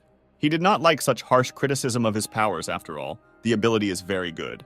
Then he explained his words by saying that the main thing about his strength is that he can control accuracy, and this is only possible within a radius of 100 meters. And besides, he spends almost all his physical energy, so he won't be able to fight teleportation for a long time. He laughed and said that it wasn't that bad, even very good, so he was pleased with his result. And suddenly Peter screamed. He wanted the old man to stop behaving like that. What happened? From the outside, he was like the devil who is interrogating the deceased in order to send him to hell, telling him not to pretend. He was instantly frightened by his new comrade. He did not understand at all what he had done. Peter was not acting strange. He initially wanted to take him away from the family in order to reveal whether Quint was faking it or not. He was clearly tired of watching how this bastard behaved, since they had already met before, and he came to his family as if out of spite. He didn't understand at all what his new comrade meant. How could they have met before if all this time he was just trying to survive? But no one here will listen to him, and there will be no way to escape. The angry hero is already striking. Amazingly, the air around was shaking with such force, it literally cut the air. But Quint was able to escape from the instant attack, continuing to not understand anything. Is he really serious about behaving this way? The Scar wonders. Somehow, he did not behave at all like a villain, like the same Quint who suddenly found himself between the hero and the crystalline core. Standing in front of him was like an ordinary person. Nothing unusual. He did not show his true strength. Who is he? What happened to him? Or maybe someone did this to him, Peter asks himself. Maybe then he met a completely different Quint. A different person. Whether it was a second person or someone else. Suddenly, the man with the scar stopped and shouted at his brother to stop chasing him. Then he became really scary. Just like that day, he says he was never afraid of battle, especially not of some kid. This Quint began to scare him. He probably reminded him of that arrogant man with the scar. As soon as he continued to act like a child, he decided to attack Peter with his incredibly slow jump. But he didn't have a chance. It only took a moment for the hero to completely escape the attack. It was a shame to even win such a battle. The old man threw himself face down into the ground, thereby losing. He had hope for a good battle, but he decided to remain silent because, well, he had nothing to say. This eccentric lay in a cloud of dust and didn't even think about getting up, as he was in a lot of pain. The boy approached him and praised him for not running away like a coward, but continuing to fight. No matter how weak he is, he will be very good for help. Commendable. Quint finally got to his feet, saying that he was not happy. They had been checking him for half a day and couldn't trust him. The old man had completely lost hope that he would survive, since the hero behaved as if he would kill every living thing on the way. But all the work is not finished yet. Come back, we will call the others for one job. Time passed and everyone was gathered. Nothing was visible in the middle of the forest due to the gloomy night. As it turned out, they arrived at the reservoir to make up for lost time, to fight back again. The hero announced to his comrades that everyone must act according to the plan that they had all discussed. First they will come, he himself, Brother Carl, and the old man with the scar Quint, who will attack everyone. Mother Anna will stay with her sister Bella to constantly be in touch. Meanwhile, the old man cannot believe that they are attacking at such a moment when they will all be on alert. But the hero told the real truth. These people will be ready to do anything for the sake of these resources. Peter immediately invited Quint to leave from here. If he, of course, so desired, he replied that he was not chickening out. He was just worried about the others. Carl said that they had already discussed everything. They couldn't go back. It was too late. Still, he was worried. But just a little. He wouldn't have dared to refuse. Everything would be against him. Then we were transported a couple of hours before the current events. At the same time, Peter suggested that everyone attack the vault in the evening, which my father did not like. Now they will not attack the enemy's forehead. Another plan, they will attack secretly at the weakest point. This surprised Alan, since his son had previously gone into battle without thinking, but then he developed something ingenious. In this case, they will simply take away all the necessary resources and will not attract unnecessary attention that they do not need. Moreover, they will not be able to attack them if there is not enough gunpowder, and they will not be able to cope with it. Only Carl was interested in one thing, how they would get in unnoticed with reinforced security, and even if they got in, how they would get everything out. He agrees with his brother's words. After all, he's right. It won't be easy, but if you come up with something, you can move mountains. And Quint will help them with this with his incredible penetrating ability. While everyone was discussing the details of the plan, he ate and panicked because he didn't want to fight anyone. Then Peter swore that under no circumstances would he allow anything to happen to their new partner. Carl and he would always help. At that moment, he realized that he was so worried that he had agreed to everything so easily, and now he regretted that his calm life had passed him by. Let's get to the point. Bella gave Peter a walkie-talkie so that they could always get in touch and ask for help. At that very moment, he asked her if she could see on her own what was happening at the reservoir. Doing such a favor for her would never be a problem, especially for Peter. As she noticed, the warehouse was much calmer than before.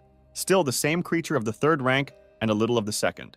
Truth after truth, he said that the enemy had begun to act, which means they should not hesitate. After all, the future is now at stake. He leaves all responsibility for Bella to Mother Anna, who promises to protect the girl even from the wind. With such a mother, they don't have to worry, she said. Go ahead and don't expect anything. Mother gave the trio confidence and they quickly went to the scene of events. Meanwhile, there was only one armed guard at the entrance, who carefully watched every rustle. Carl noticed that there were no people at all. Peter assumed that they were all underground. You couldn't relax at all, and asked Bella's beloved where the zombies were. According to her report, The third rank was in the southeast. The rest of the second ranks were right in the middle. This was a great opportunity for them, since the northwest was completely clear and the bandits were busy defending themselves. Afterwards, he told his brother that with the scar they would go first, and he himself should stay here for a while. Then he approached the old man to point out to him the factory part of the storage facility, and they needed 10 meters lower. There were no longer any problems for the hero. Everything would be done in that very second. And so it turned out he did not hesitate, and the situation became too convenient for them. Quint is a real good guy, she hit the bullseye, but his habit of screaming after the teleport remained unchanged. As soon as he managed to shut the old man's mouth, he did so as not to create unnecessary noise. He covered his mouth with his finger and told him not to make any noise, not making a rustle.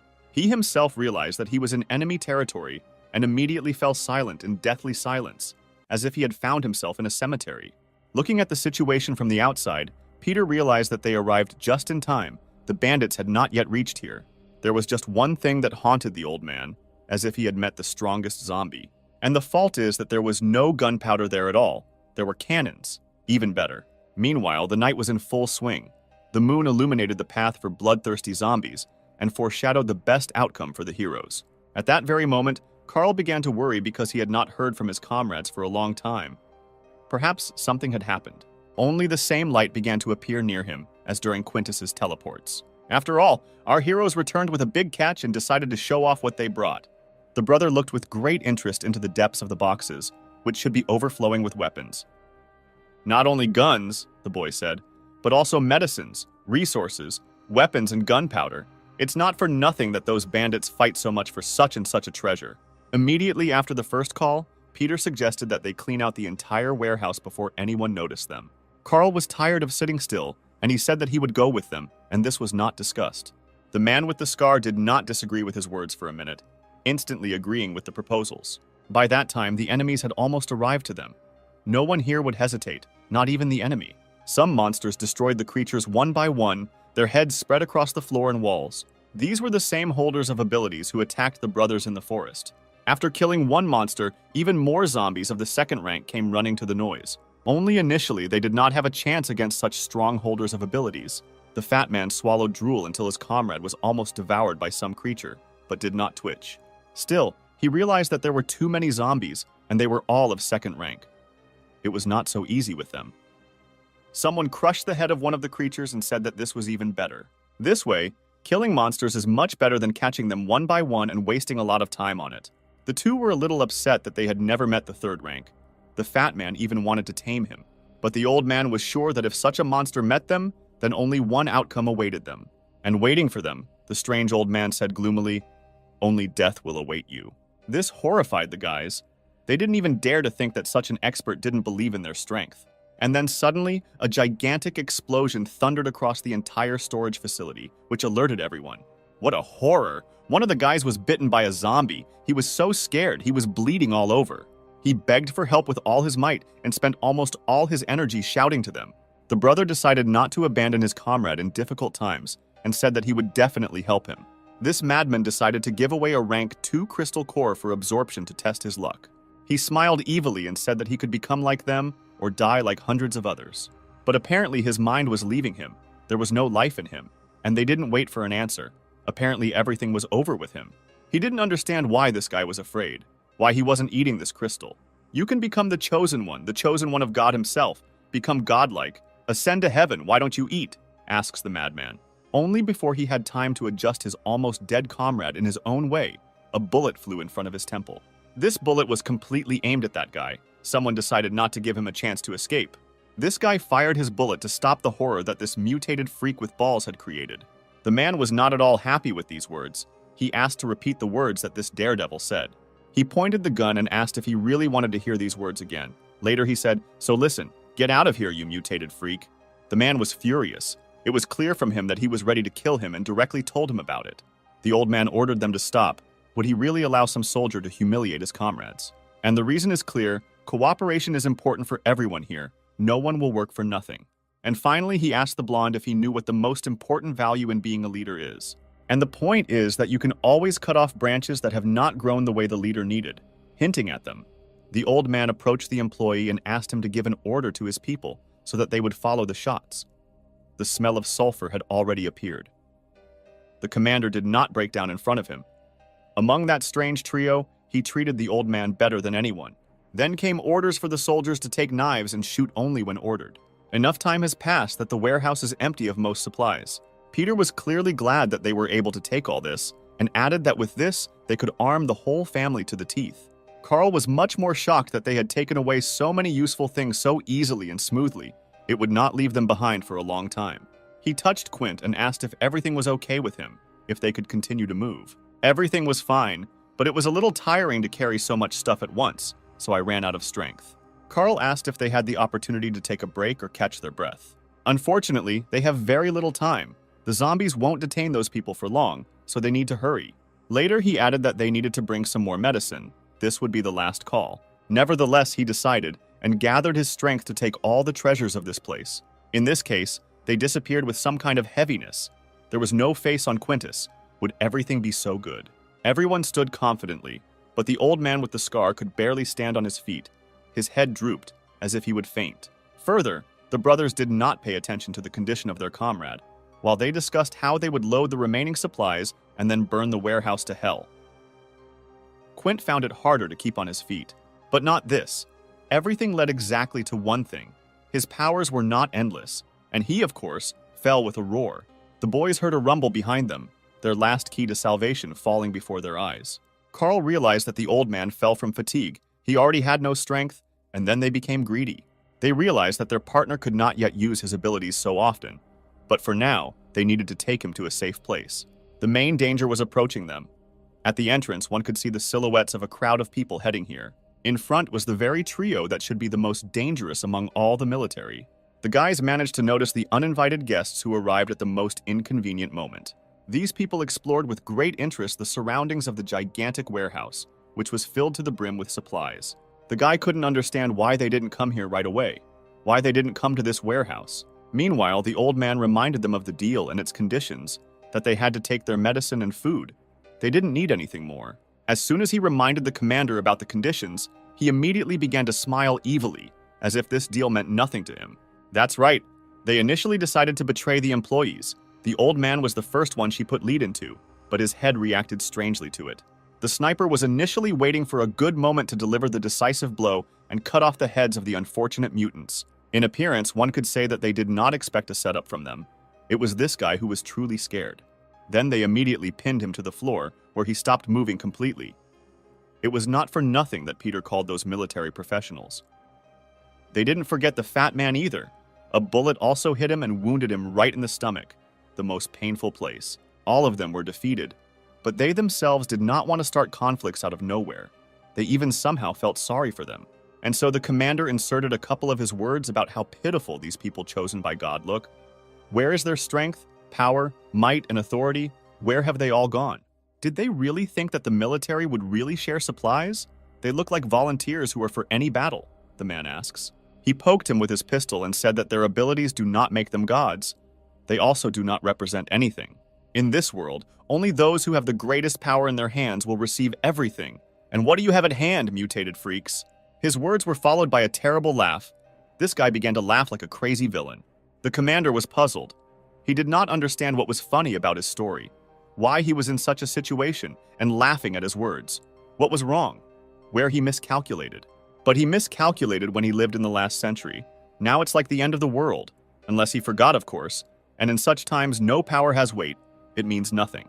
The world is now ruled by power, incredible power, the strongest, the most powerful. People will walk under it. And after these words, an old man appeared behind the commander, who seemed to have risen from the dead. He then tried to shoot him with a pistol, although he had just recently been shot with a high-caliber rifle that should have turned his brains to mush. And so it turned out, not a single bullet did any damage. They all met the old man but passed by. This useless lead seemed to push his wrinkles apart. Each collision with it turned him into fog. The commander was completely frightened by this monster. He called it a monster that cannot be defeated in one's right mind. The others were also shocked by this force. The commander ordered them to fire from all guns, but would it help them? Although they had nothing to hope for, initially someone planned such an outcome, and someone shot every soldier. This was the same victim who turned out to be a zombie and fell under the control of a fat, handsome man. What will the commander do now? It must be unfortunate to die at the hands of a comrade, whom the commander himself killed with a pistol from his own hands.